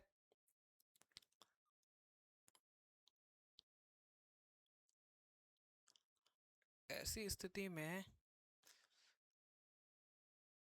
मतलब 5th सेंचुरी के आसपास की बात है ये, 5th सेंचुरी के आसपास की बात है ये। कलात्मक हो गए थे लेकिन बहुत अच्छे, मतलब ऐसा नहीं है कि वो प्रचलित थे, प्रचलित ही नहीं थे, बहुत कम थे। वो अगर कहा जाए तो वो बिकेम रेयर एंड डिबिस्ड थे, मतलब कि वो दुर्लभ और अपमिश्रित मिश्रित हो चुके थे, मतलब कि उसमें मिश्रण ज़्यादा होने लग गया था। और क्या हो गया था, वो रेयर हो गए थे, बहुत कम मात्रा में देखने को मिलते थे। और जब ये काल था तो यहाँ पे दिनार मतलब स्वर्ण, ये जो स्वर्ण सिक्के थे ये क्या थे, दिनार नाम से जाने जाते हैं, ये तब प्रचलित थे। तो इसका बी वाला विकल्प सही हो जाएगा। The Cholas encourage trade by building, Chola ने निम्नलिखित में से किसका निर्माण करके व्यापार को प्रोत्साहित किया, तो क्या था, राजमार्ग और बंदरगाह, राजमार्ग और बंदरगाह। The first battle of Panipat was fought between Babur and Ibrahim Lodi. Ibrahim Lodi, ठीक है। अब देखिए, जब भी बात होगी पानीपत की तो पानीपत से कुछ क्वेश्चंस पूछे जाते हैं। जैसे पहला है 1 अप्रैल पानीपत प्रथम, 1 अप्रैल 19 सॉरी 19 कहाँ से हो गया 1526। जब 1526 की बात होगी तो ये किसके बीच में, बाबर प्लस इब्राहिम लोदी, इब्राहिम लोदी, ठीक है। ये पहली बात है। दूसरे की बात अगर कर लें, मतलब पानीपत सेकंड की बात जब करें तो सेकंड किसके बीच हुआ था, ये 1556 के बीच हुआ था। और ये किसके किसके बीच लड़ा जा रहा था, अकबर, अकबर प्लस हेमू के बीच, अकबर और हेमू के बीच, ठीक है। अकबर और हेमू के बीच लड़ा गया था, इस बात को आप ध्यान में रखेंगे, ठीक है। इसमें अकबर को जीत मिली थी, यहाँ बाबर को जीत मिली थी। अब थर्ड की बात करें, पानीपत थर्ड, पानीपत थर्ड की बात जब करें तो यहाँ किसके किसके बीच हुआ था, अहमद शाह अब्दाली, अहमद शाह अब्दाली और किसके बीच हुआ था, और मराठा के बीच हुआ था। किसके बीच हुआ था, मराठा, मराठा के बीच हुआ था। यहाँ पे कौन जीता था, Ahmad Shah Abdali.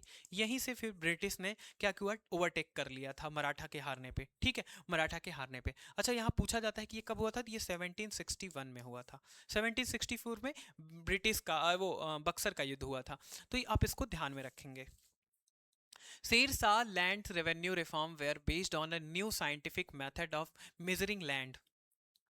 This method was known as, Sher Shah की जो भूमि राजस्व सुधार प्रणाली थी उसमें जो बंदोबस्त प्रणाली नहीं थी भाई, परती भूमि भी नहीं, खराज प्रणाली नहीं, जब्त प्रणाली थी। क्या थी, जब्त प्रणाली, ये व्यवस्था थी जिसके द्वारा क्या किया गया था, जब्त प्रणाली के द्वारा ही इसको मेजरमेंट व्यवस्था को क्या किया था। जैसे गजे सिकंदरी, यहाँ पे एक नाम है गजे सिकंदरी के नाम से जाना जाता है, सिकंदरी के नाम से जाना जाता है, ठीक है। ये सब व्यवस्था किसके द्वारा लाया था, जब्त प्रणाली के अंतर्गत लाई गई थी, जब्त प्रणाली के अंतर्गत लाई गई थी, ठीक है। अच्छा, कभी कभी जो इसका रेवेन्यू था, इसके लिए एक वर्ड यूज किया था, दस्तूर उल अमल, दस्तूर उल अमल, दस्तूर उल अमल, ये इसके रेवेन्यू के लिए यूज किया जाता था, ठीक है, रेवेन्यू के लिए यूज किया जाता था इसमें, ठीक है, सुधार व्यवस्था के अंतर्गत ही इसको, ठीक है। बाद में रैयतवाड़ी वगैरह वगैरह ये जो चीज़ें आई, ये सब किससे रिलेटेड थी, वो कल्टीवेटर्स वगैरह जो रहते थे उनसे रिलेटेड हुई थी। वो कहीं ना कहीं व्यवस्था इन सबको देख के ही आगे पनपने लग गई थी, ठीक है। आगे चलते हैं। Akbar introduce a new religious faith card. Akbar ने नए धर्म धर्म कौन सा अपनाया था, दिन ए इलाही। अकबर के मृत्यु के बाद ये खत्म हो गया। और जब जहांगीर आए तो वो भी क्या थे, थोड़े से लिबरल थे, ठीक है, लिबरल थे वो भी, तो ये आपको पता होना चाहिए। फिर क्या है, जहांगीर के प्रशासन के संबंध में निम्नलिखित कथनों पर कौन सा सत्य है, which statement following regarding Jahangir administration are true. तो कौन सा है, Jahangir was an excellent military commander, नहीं, जहां बाबर और अकबर की बात हो रही है उनके सामने कुछ भी नहीं, या औरंगजेब की बात हो रही है। नूर जहां exercise significant control over state affair, बिल्कुल करती थी, सिक्के जारी करना और मतलब कला को बढ़ावा देना। जहांगीर ने एक सख्त धार्मिक रूढ़िवाद की शुरुआत की, नहीं, बिल्कुल भी नहीं, बहुत लिबरल टाइप के आदमी थे। इन्होंने अकबर की जो परंपरा थी उसको आगे लेकर आगे चलने का स्वभाव अपनाया था, ठीक है। This mountain is the source of river like Banas और Sahibi and locally it is called Mewat, Mewat. Which mountain system in been talk about. तो ये किसके बारे में बात हो रही है, मेवात, महादेव, अमरकंटक और अरावली। ये बात हो रही है अरावली के बारे में, किसके बारे में, अरावली के बारे में, कैमूर के बारे में भी नहीं, ठीक है। कर्मनासा नदी कैमूर से निकलती है, अमरकंटक से नर्मदा निकलती है और सोन नदी निकलती है, अरावली से बनास और साहिबी नदी निकलती है, ठीक है। अरावली, अरावली का काम क्या है, ये अवशिष्ट पर्वत है, रेसिडुअल पर्वत है, रेसिडुअल माउंटेन है, जो कि बचा हुआ उसका अवशेष है। अभी अभी क्या हो रहा है, हाल ही में, अभी के करंट के बारे में बता रहा हूँ मैं, अरावली के कुछ क्षेत्र को अरावली के पर्वत भाग से बाहर कर किया जा रहा है, प्रयास किया जा रहा है, जिससे वहां खनन इत्यादि प्रणाली क्या हो, विकसित हो सके और क्या हो, ऐसे में क्या होगा, हमारा जो पर्यावरण है वो क्या है, हमारा जो इन्वायरमेंट है वो क्या है, खतरे में है। तो इसका भी थोड़ा सा रोकने के लिए आप सभी एक बार थोड़ा सा प्रयास करेंगे। आप अगर कुछ ट्वीट कर सकते हैं या किसी ट्वीट को सपोर्ट कर सकते हैं तो बिल्कुल करिएगा। ये मेरा व्यक्तिगत है, इसके बारे में मैं एग्जाम से नहीं कह रहा हूँ, मतलब ये एग्जाम से पॉइंट ऑफ व्यू से नहीं है, लेकिन आप इसको व्यक्तिगत रूप से बढ़ावा दे सकते हैं, जिससे अरावली के इस जो प्रक्रिया अभी चल रही प्रणाली से क्या हो,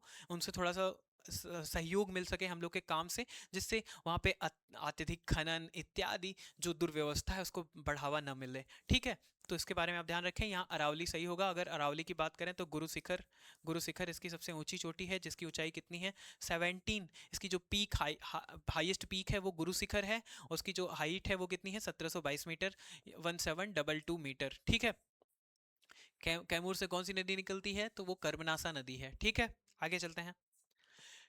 तो Kushiyara river mainly found flows in which of the following state. Kushiyara river मतलब जो बराक रिवर है, बराक बराक रिवर ही दो पार्ट में, एक सुसीमा और एक कुशियारा में डिवाइड हो जाता है। एक कुशियारा में डिवाइड हो जाता है,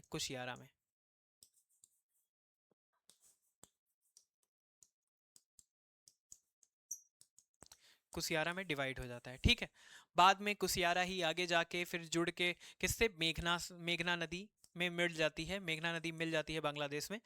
लेकिन ये जो बराक है, ये तो मणिपुर से निकलती है, मणिपुर से। ठीक है, मणिपुर से निकलती है, असम वाले रास्ते तक जाती है। और क्या है, जैसे कुसियारा हुआ तो ये मिजोरम, असम, मिजोरम। तो यहाँ पे अगर बात की जाए कहाँ से कहाँ तक, तो असम, मिजोरम और मणिपुर की बात होगी, तो असम और मिजोरम यहाँ पे दिया हुआ है। ठीक है, अब एक बात, ये ब्रह्मपुत्रा की सहायक नदी नहीं है। ब्रह्मपुत्रा को बांग्लादेश में जमुना कहा जाता है, यमुना नहीं, जमुना कहा जाता है। ब्रह्मपुत्रा की जो सहायक नदियां हैं वो कौन कौन सी हैं, लोहित, मानस, संकोश, दिहांग, दिबांग, तिस्ता। तिस्ता की सहायक नदी रंगित है, कहाँ से निकलती है, वो सिक्किम से निकलती है। रंगित नदी है।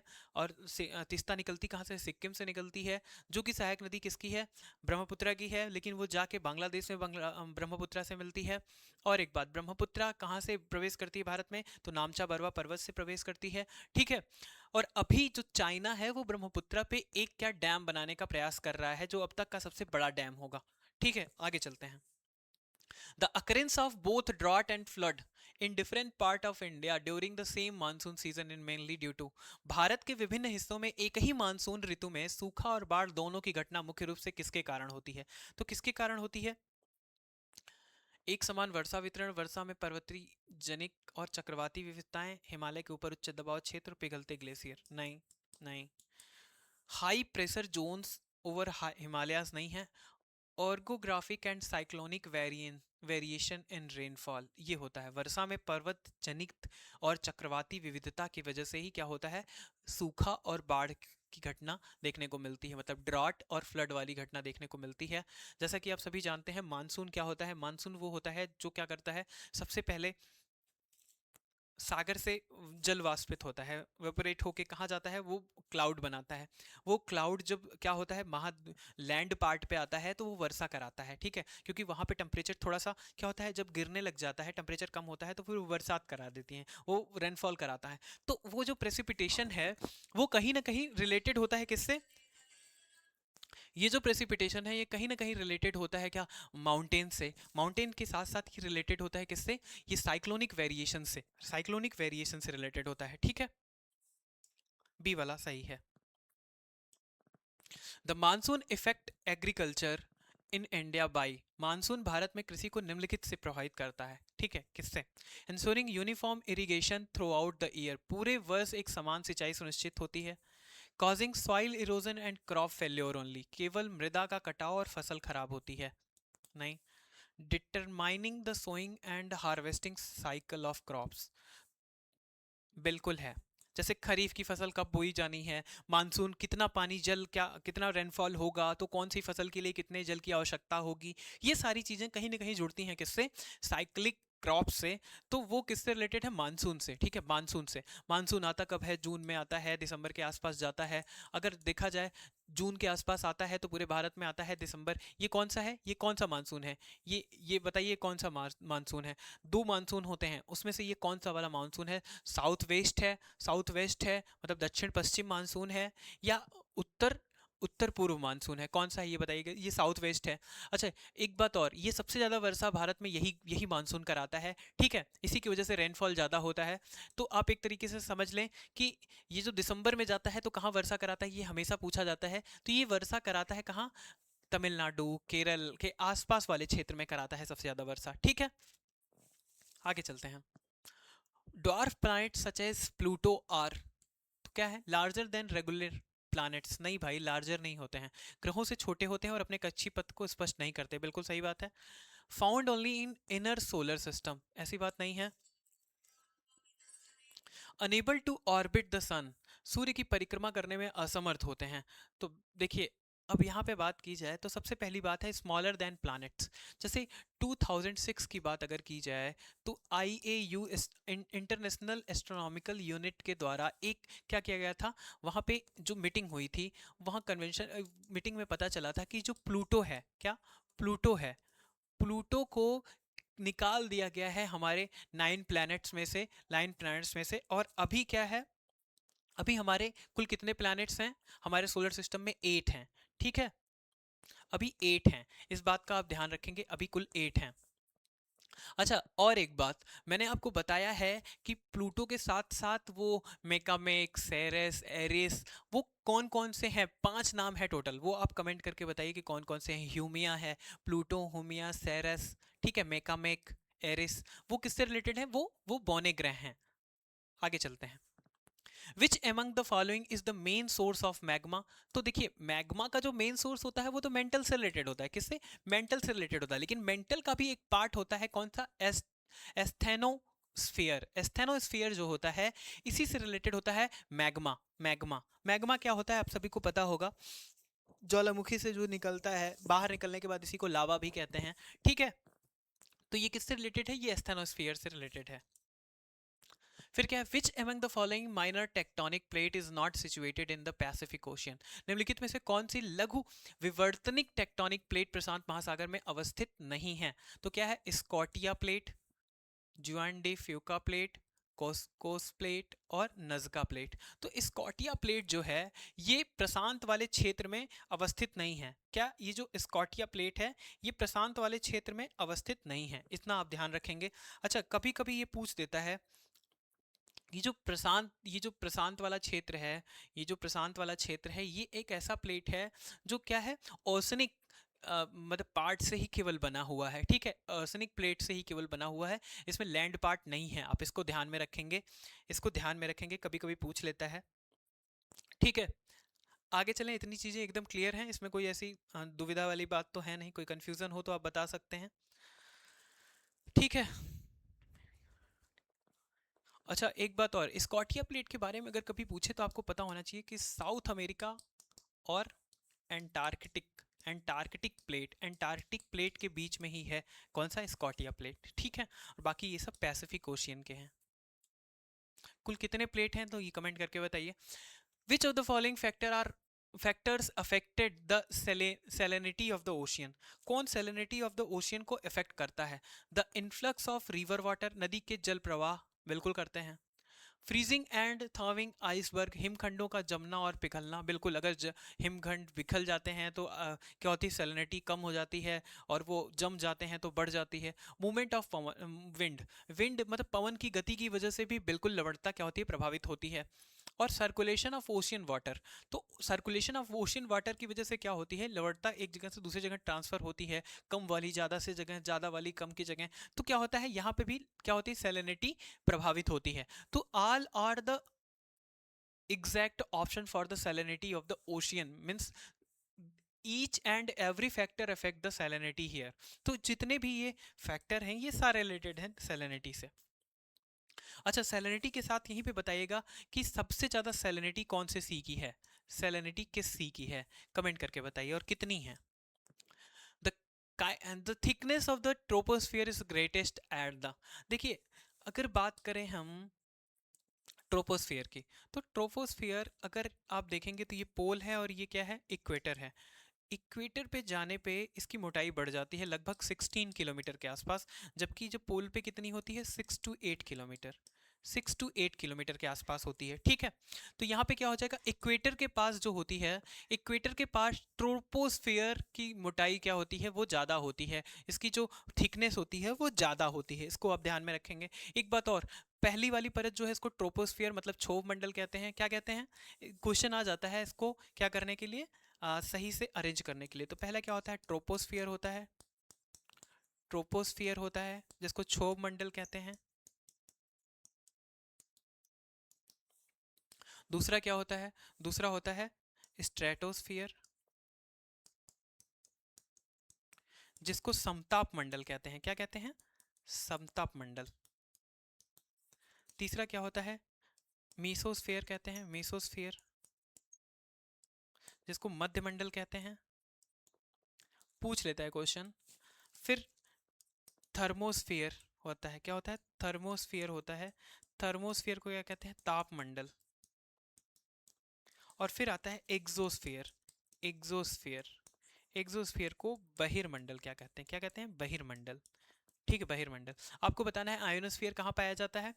ठीक है, और ओजोन, ओजोन लेयर कहाँ मिलती है, तो वो स्ट्रेटोस्फियर में मिलती है, इस बात को आप ध्यान में रखें। आगे चलते हैं अगले क्वेश्चन में। Who was the first defence minister of independent India, स्वतंत्र भारत के पहले रक्षा मंत्री कौन थे, तो वो बलदेव सिंह थे, बलदेव सिंह थे। ठीक है, याद रखें। 53 नंबर क्वेश्चन, ये थोड़ी सी यहाँ पे दिक्कत हो गई है, इसको देख लेते हैं। Which of the following features in the Indian constitution was derived from the Soviet socialist Republican. ठीक है, रिपब्लिक। तो भारतीय संविधान में निम्नलिखित में से कौन सी विशेषता सोशल सोवियत सोशल रिपब्लिक से ली गई है, तो कौन सी ली गई है, मौलिक अधिकार, मौलिक कर्तव्य, न्यायपालिका या समवर्ती सूची। समवर्ती सूची की कंकरेंट लिस्ट की बात करें तो ये ऑस्ट्रेलिया से ली गई है, किससे ली गई है, ऑस्ट्रेलिया से। जुडिशरी की बात करें तो ये यूएसए से लिया गया है। फंडामेंटल राइट किससे लिया गया है, यूएसए से लिया गया है। और मौलिक कर्तव्य मतलब फंडामेंटल ड्यूटी ली गई है यूएसएसआर से। ठीक है, यूनाइटेड सोवियत सोशलिस्ट रिपब्लिकन से। अच्छा, यहीं पे अगर डीपीएसपी की बात करें, जो हमेशा पूछ लिया जाता है, डीपीएसपी की बात करें तो वो किससे लिया गया है, आयरलैंड से, आयरलैंड से लिया गया है। ठीक है। अच्छा, कनाडा से क्या लिया गया है, कमेंट करके बताइए। कनाडा से क्या लिया गया है, ये आप कमेंट करके बताइए, बहुत जरूरी है कनाडा वाला भी। और जापान से क्या लिया गया है। भारत दुनिया का सबसे बड़ा संविधान लिखने वाला देश है। ठीक है। Originally how many parts are there in the Indian constitution, तो इंडियन कॉन्स्टिट्यूशन में ओरिजिनली अगर देखा जाए तो मूल रूप से कितने पार्ट थे, तो 22 थे, अभी कितने हैं, 25 हैं। अगर देखा जाए अनुसूची कितने थे, तो 8 थे, अभी कितने हैं, अभी 12 हैं। ठीक है। अगर पूछा जाए कुल कितने आर्टिकल थे, तो 395 थे, अभी कितने हैं, 450 हैं, 450 हैं। ठीक है। और एक बात, तो और एक बात कि अभी क्या है, बहुत ढेर सारे अमेंडमेंट किए जा चुके हैं, 105 के आसपास 105 अमेंडमेंट किए जा चुके हैं। ठीक है। How many schedule did the constitution of India contains, तो अभी कितनी सूची अनुसूचियां हैं, 12 अनुसूचियां हैं, जिसमें से 5वीं, 6वीं, 8वीं, 10वीं, 11, 12। तो ये क्या है, बहुत इंपॉर्टेंट है। 5वीं किससे रिलेटेड है, 5वीं है एसटी, एसटी एलोकेशन से। 6 किससे रिलेटेड है, तो असम, मिजोरम, त्रिपुरा। ठीक है, असम, मेघालय, त्रिपुरा, मिजोरम, मिजोरम से। फिर 8 की बात करें तो ये किससे है, लैंग्वेज है, लैंग्वेज है। 10th की बात करें तो एंटी डिफेक्शन लॉ है, एंटी डिफेक्शन लॉ है। 11 की बात करें तो पंचायती राज है, और ये क्या है, म्यूनसिपालिटी है। ठीक है, आशा करता हूँ याद आ गया होगा आपको। Which articles of the Indian constitution related to executive of the union, भारतीय संविधान के कौन से अनुच्छेद में संघ की कार्यपालिका से संबंधित है। तो देखिए, ये जो आर्टिकल 52 to 78 है, इसमें क्या है, 52 to 78 में जैसे जो राष्ट्रपति हैं उनसे रिलेटेड बहुत सारे प्रावधान आ जाते हैं, प्रधानमंत्री के बहुत ढेर सारे प्रावधान आ जाते हैं, जैसे 74, 78, 74 में कौन मतलब 75, 74, 74, 75, 78। उसके बाद राष्ट्रपति के कौन कौन से आ जाते हैं, 61 आ जाता है, 52, 53, 54, 55, 56, 57, 58, 61, 72, 143, 143 से बाहर चला गया और 123 भी इससे बाहर चला गया। तो ये कुल मिला जुला के किससे रिलेटेड है? 52 टू 78 से। Which article of the constitution deal with the money bills? Money bill से रिलेटेड कौन सा है? मनी बिल से रिलेटेड है कौन सा? 110 मनी बिल्स। इसमें क्या होती है? इसमें राज्यसभा और प्रेसिडेंट के पास सीमित शक्ति होती है, मतलब लिमिटेड पावर होती है इसके संबंध में। ठीक है, ये केवल और केवल लोकसभा में इसको क्या किया जाता है? पेश किया जा सकता है। ठीक है, पेश किया जा सकता है, तो इस बात का आप ध्यान रखेंगे। अच्छा, एक बात और, जब आप 120 की बात करते हैं तो 120 किससे रिलेटेड है? 120 रिलेटेड है किससे? संसद के कामकाज से। ठीक है,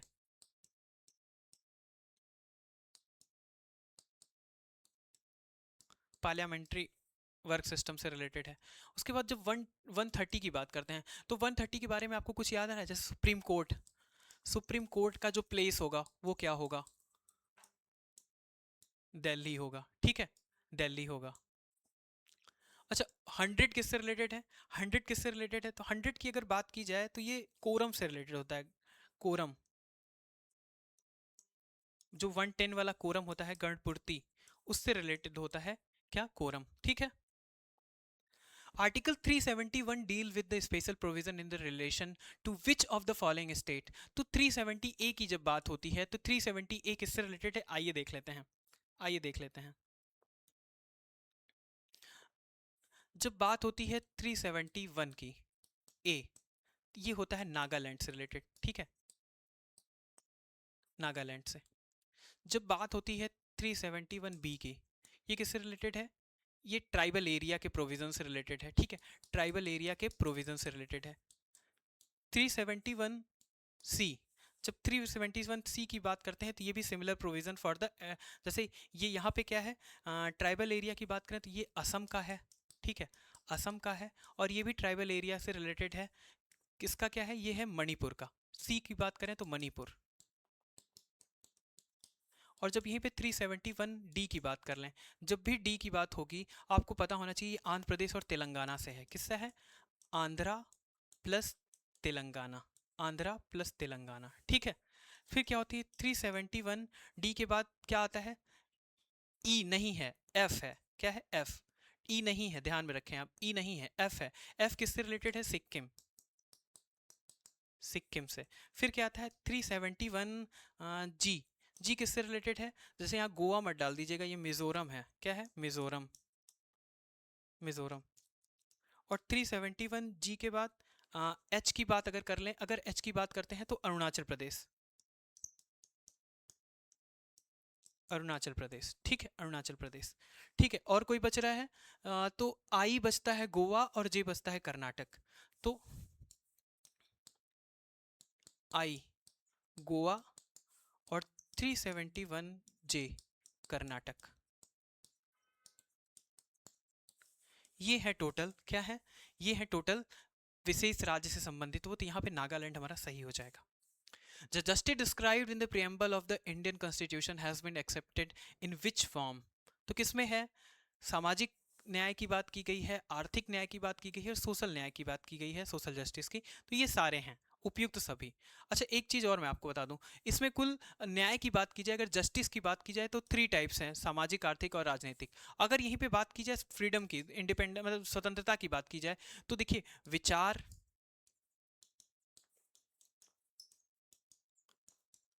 अभिव्यक्ति, विचार की अभिव्यक्ति, अभिव्यक्ति की स्वतंत्रता, विश्वास, धर्म और उपासना, इतनी स्वतंत्रता की बात की गई है। ठीक है, इतनी स्वतंत्रता की बात की गई है। विच यूनियन, अच्छा पंथ निरपेक्ष कौन से कॉन्स्टिट्यूशन में जोड़ा गया था? पंथ निरपेक्ष कौन से कॉन्स्टिट्यूशन अमेंडमेंट में जोड़ा गया था, बताइए। ठीक है, which union ministry of the nodal ministry for the implementation and coordination for the PM Vishwakarma scheme? तो ये कौन सा है? एमएसएमई है, एमएसएमई है। India has active role in BIMSTEC, what does the acronym BIMSTEC stand for? BIMSTEC का full form क्या है? तो वो है bay of Bengal initiative for multi sectoral technical economic, ठीक है, कोऑपरेशन। तो ये है बिम्स्टेक का फुल फॉर्म। अच्छा, एक बात और, बिम्स्टेक की जब बात करें तो यहाँ पे कौन कौन से देश हैं? तो जैसे देखिए बांग्लादेश, भूटान पूछा जा सकता है, इंडिया, म्यांमार, म्यांमार, म्यांमार के बाद नेपाल भी है,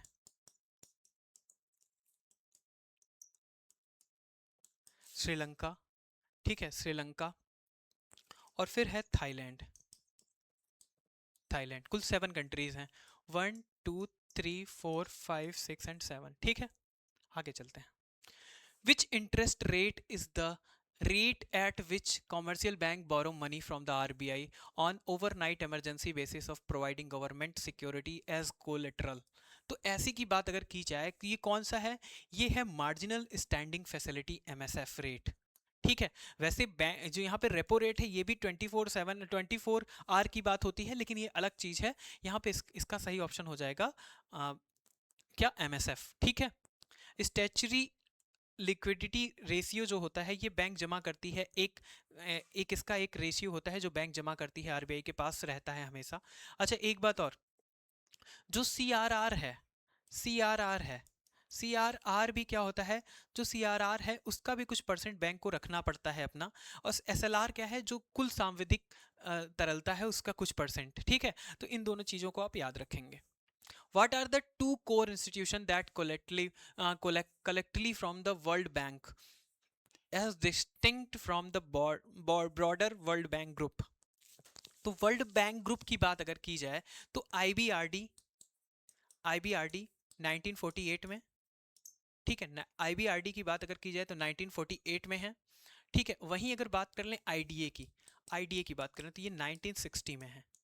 इसका क्या इस्टेब्लिशमेंट, ये फॉर्म किया गया था ये दोनों, ठीक। ये किससे रिलेटेड है, तो ये दोनों रिलेटेड है वर्ल्ड बैंक से। अच्छा अगर फुल फॉर्म की बात करें तो ये है international bank for reconstruction and development, और ये क्या है, इंटरनेशनल इंटरनेशनल डेवलपमेंट एसोसिएशन, ठीक है। तो ये दोनों को याद रखेंगे आप। यहाँ पे हो जाएगा आईबीआरडी और IDA. Which country is not a member of the EFTA bloc with which India signed a free trade agreement? निम्नलिखित में से कौन सा देश EFTA गुट का सदस्य नहीं है जिसके साथ भारत ने मुक्त व्यापार समझौता किया है, वो है जर्मनी। ये किसका, किससे रिलेटेड है, ये यूरोपियन यूनियन का वो संबंधित है, ठीक है। विच of the following is Asia largest cattle fair? तो ये जो एशियाज लार्जेस्ट कैटल फेयर है ये कहाँ से एसोसिएटेड है, तो देखिए ये गोपाल, मलमास, सोनपुर, श्रावणी माला, थाम्बे मेला। अगर इसकी बात की जाए, विच of the following is Asia's largest cattle fair, निम्नलिखित में से कौन सा एशिया का सबसे बड़ा पशु मेला है? तो सबसे बड़े पशु मेला की बात यहाँ पे हो रही है, तो ये है सोनेपुर में, ठीक है, सोनपुर में, सोनपुर मेला, ठीक है। थावे महोत्सव is organised in which district of Bihar? तो ये किसमें ऑर्गेनाइज किया जाता है, किसको, थावे फेस्टिवल को, थावे महोत्सव को? तो ये है गोपालगंज, ठीक है, गोपालगंज।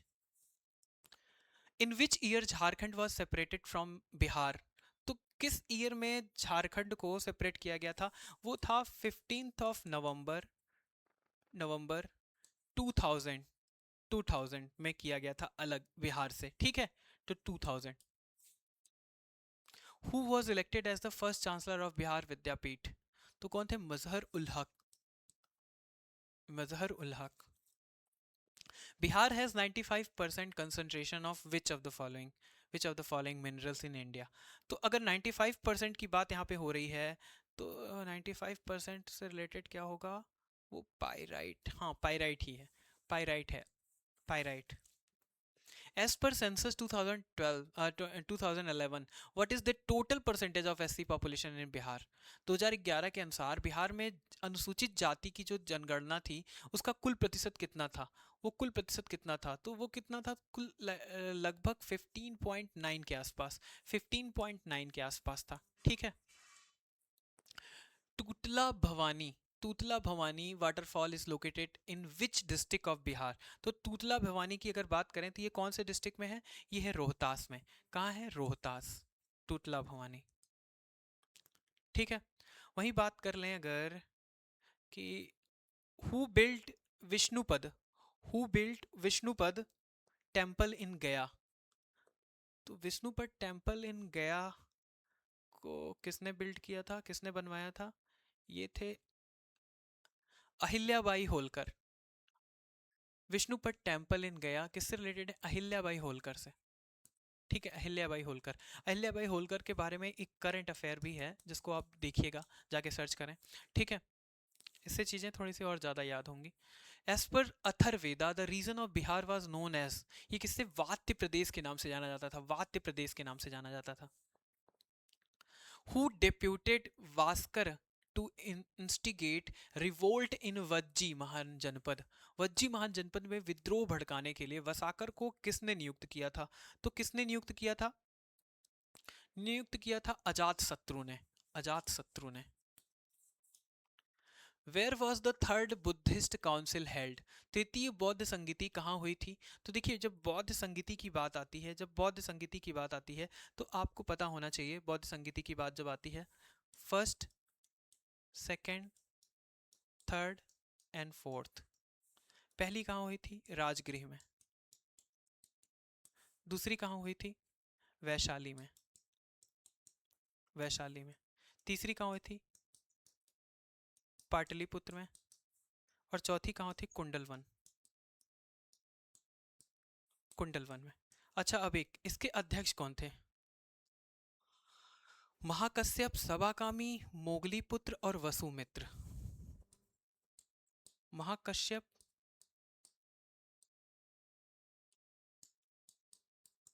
सभाकामी, मोगलीपुत्र और वसुमित्र। ठीक है। अच्छा, एक चीज और, एक क्वेश्चन और भी फंसता है कि शासनकाल किसका था? तो अजात शत्रु, पहले यहाँ पे अजात शत्रु, पहले वाले का था अजात शत्रु। ठीक है, दूसरे वाले का यहाँ पे लिख दे रहा हूँ, दूसरे वाले की बात करें तो दूसरे वाले से संबंधित कौन था? कालाशोक। तीसरे वाले की बात अगर करें तो तीसरा वाला किससे रिलेटेड था? तीसरा वाला अशोक से रिलेटेड था। और लास्ट वाला किससे रिलेटेड था? कनिष्क, कनिष्क। ठीक है, आगे चलते हैं। यहाँ पे क्या था? तीसरे की बात हो रही है, तीसरा कौन सा था? पाटलिपुत्र था। कौन सा था तीसरा? यहाँ पे देखिए क्लियर है एकदम, किस कौन सा था? आप खुद ही बताइए कौन सा था? पाटलिपुत्र।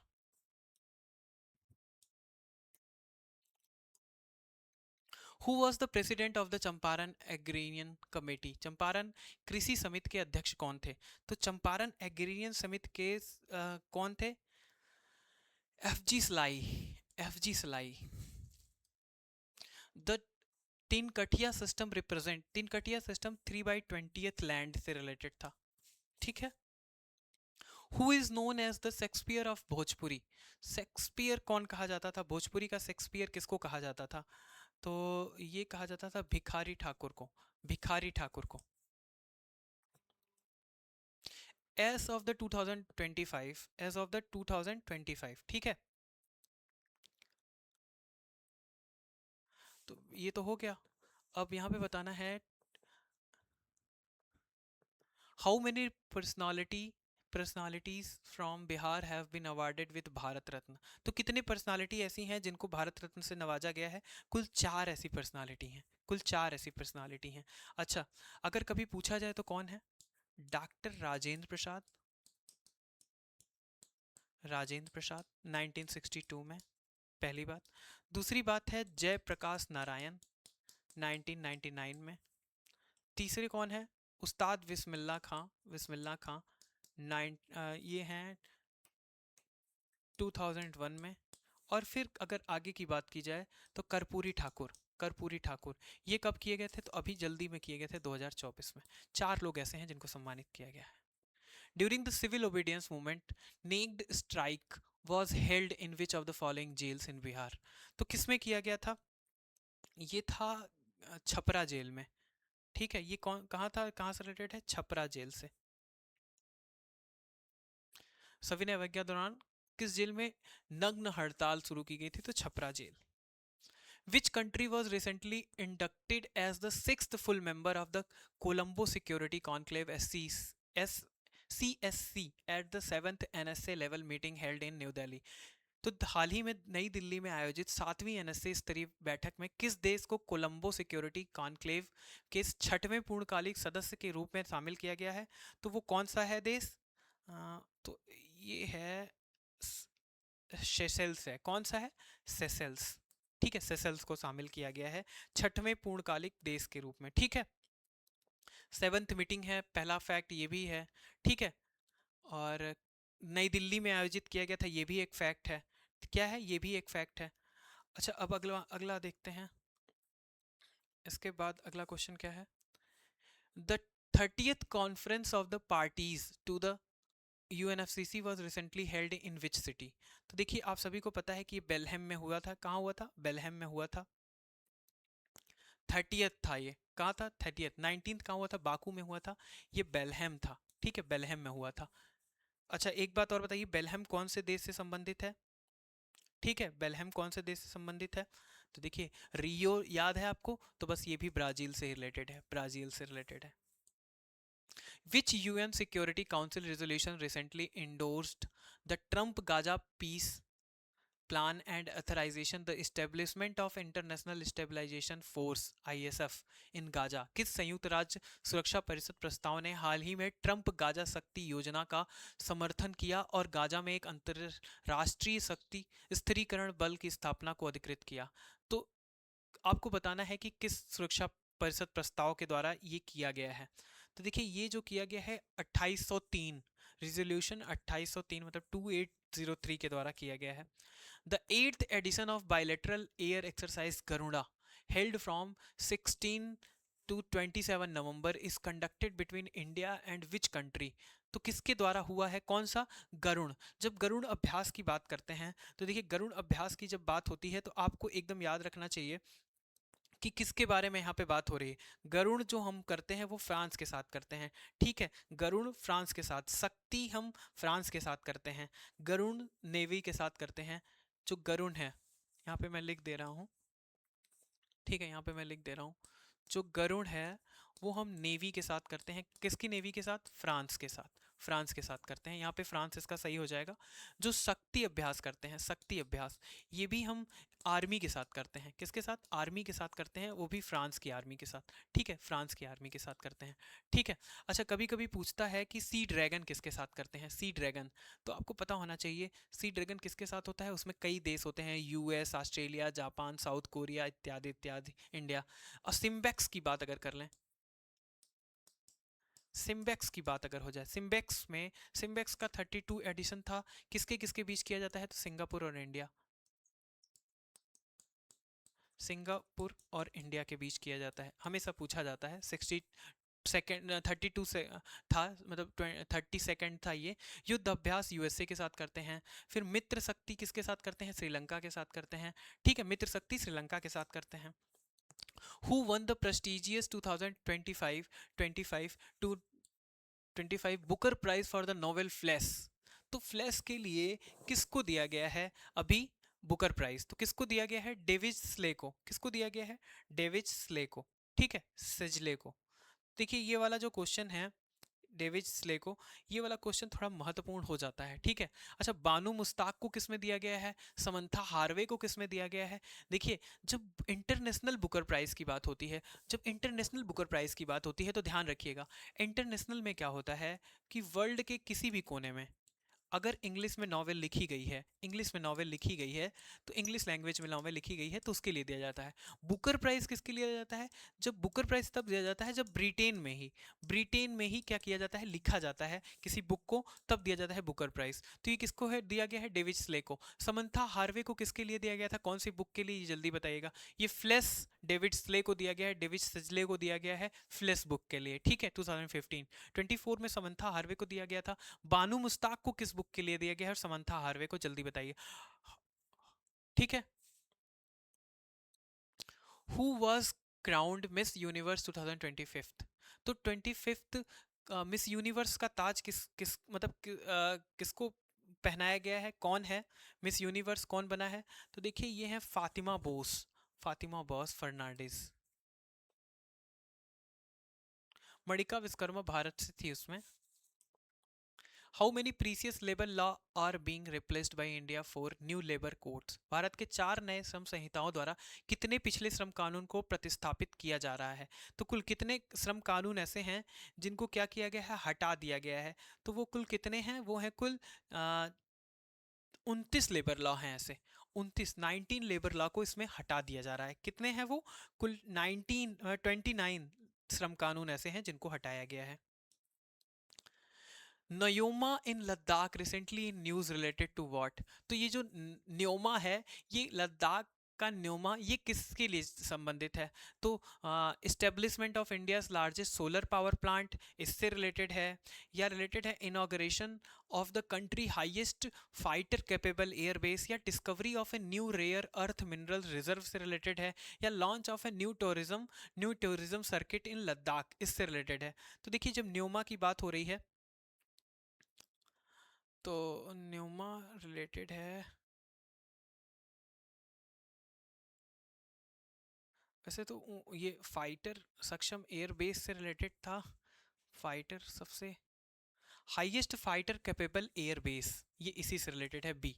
ठीक है। The special intensive revision sir which has been widely discussed in news recently in being conducted by which of the following? विशेष गहन पुनरीक्षण जिसकी हाल ही जो खबरों में रहा है, निम्नलिखित में से किसके द्वारा किया जा रहा है? NITI Aayog, finance commission of India, ministry of home affair, election commission of India, किसके द्वारा किया जा रहा है ये? तो इलेक्शन कमीशन ऑफ इंडिया के द्वारा ये किया जा रहा है। क्या sir? Special intensive revision. Who has been recently appointed at the 53rd CGI? तो 53rd कौन है? सूर्यकांत, न्यायमूर्ति सूर्यकांत। इससे पहले कौन थे? बी आर गवई थे, बिल्कुल थे। 53rd जरूर याद रखें, ये भी पूछ सकता है। The federation of India chamber commerce and industry FICCI has been appointed which business leader at as its president elected for 25th and 6th? तो 2025-26 के लिए पूछ रहा है। किसके लिए पूछ रहा है? 2025-26 के लिए पूछ रहा है कि जो ये कौन है? Federation of India chamber of commerce and industry FICCI के 2026 के लिए उद्योगपति को अपना अध्यक्ष किसको चुना गया है? तो हर्षवर्धन अग्रवाल, अनंत गोयनका, राजेश मसरानी, या संजीव पुरी। तो ये अनंत गोयनका को चुना गया है, अनंत गोयनका को चुना गया है। ठीक है, किसको चुना गया है? अनंत गोयनका को चुना गया है, ये याद रखेंगे आप। फिक्की का अध्यक्ष ये आरपीजी समूह के वो रहे हैं, डायरेक्टर रहे हैं, उन्हीं को चुना गया है। अच्छा, अब क्या है?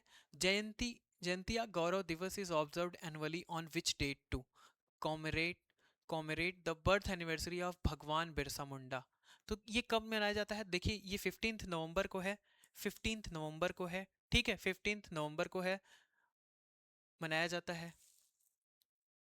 Which city has recently become the India's first slum-free city after the demolition of its last remaining slum, Shahpur colony? अंतिम शेष बस्ती शाहपुर कॉलोनी के विध्वंस के बाद शहर ने हाल ही में भारत का नया स्लम मुक्त शहर बनाया है। किसको बनाया है स्लम मुक्त शहर? तो वो है, देखिए, चंडीगढ़। चंडीगढ़ को बनाया है, लेकिन यहाँ पे यूटीज होना चाहिए था, ये राज्य पूछ लिया है। खैर सही है चंडीगढ़, यूटी कर देता तो ज़्यादा सही था। Who has been recently appointed as the first ever mental health ambassador of union ministry of health and family welfare? तो किसको ये एम्बेसडर बनाया गया है? तो ये हैं दीपिका पादुकोण। कौन है? दीपिका पादुकोण को बनाया गया है। The theme of the 80th Pravasi Bharatiya Divas convention held in Bhubaneswar Odisha में किया गया था, क्या है? Diaspora reliable parents for India, progress in Amritkaal, diaspora contribution to Viksit Bharat, building a new India through global Indian, engaging a diaspora connecting across generation. तो ये अगर देखा जाए तो ये किससे रिलेटेड है? तो ये रिलेटेड है diaspora contributing to Viksit Bharat, Viksit Bharat, B. Which urban transport milestone did Bihar achieve on 6th October 2025? तो 6 अक्टूबर को बिहार ने कौन सा शहरी परिवहन मील का पत्थर हासिल किया। तो क्या किया 6 अक्टूबर 2025 को, क्या किया गया है, किसके द्वारा, बिहार के द्वारा क्या किया गया है, inauguration of first phase of Patna metro rail service, Patna metro rail service की पहले चरण का उद्घाटन। Which event in 2025 marked a significant cultural industrial recognition for Bihar at a national trade fair? राष्ट्रीय व्यापार मेले में बिहार के लिए एक महत्वपूर्ण सांस्कृतिक औद्योगिक मान्यता प्रतीक चिन्ह किया है। किसे? बिहार जो मेले बिहार के लिए महत्वपूर्ण सांस्कृतिक औद्योगिक मान्यता को का प्रतीक चिन्हित किया है, तो किसे किया है? तो ये क्या है, बिहार पवेलियन ने इंडिया इंटरनेशनल ट्रेड फेयर में रजत पद जीता, पहली बात। Bihar pavilion one silver medal at international trade fair. Bihar pavilion one gold medal. तो वैसे तो ये सिल्वर मेडल ही जीता है, क्या सिल्वर मेडल जीता है, गोल्ड नहीं जीता है, तो ये ए वाला सही हो जाएगा। In late November 2025, a study found contamination in breast milk of mother in 6 districts of Bihar, which containment was detected। तो अभी 6 जिलों में माताओं के स्तन के दूध में संदूषण पाया गया है। कौन सा संदूषण पाया गया है? आर्सेनिक है, सीसा है, यूरेनियम है या पारा है? तो देखिए ये बहुत बड़ी समस्या है, ये यूरेनियम पाया जा रहा है, uranium 238, uranium 238। On which date was the 2025 Bihar assembly election held? तो कब हुआ था ये इलेक्शन? ये हुआ था 6 नवंबर और 11 नवंबर को। कब हुआ था? 6 नवंबर और 11 नवंबर को। Which Bihar athlete set a new Asian record? क्या new Asian record in men's para high jump T42-64 in world para athletic championship? तो कौन है वो व्यक्ति? वो है शैलेश कुमार, शैलेश कुमार, ठीक है, शैलेश कुमार। तो आज के लिए इतना ही। आशा करता हूँ जितनी चीज़ें बताई गई होंगी, करंट को ज़्यादा एलिब्रेट नहीं किया जा सकता है, इसलिए करंट को एलिब्रेट नहीं करते हैं, ठीक है। आज के लिए इतना ही। अगर कोई कमेंट है या कोई सुझाव है आपका, तो आप बता सकते हैं, उसके बाद उसका इम्प्लीमेंट किया जाएगा, उसको इम्प्लीमेंट किया जाएगा। आज के लिए इतना ही। Thank you so much.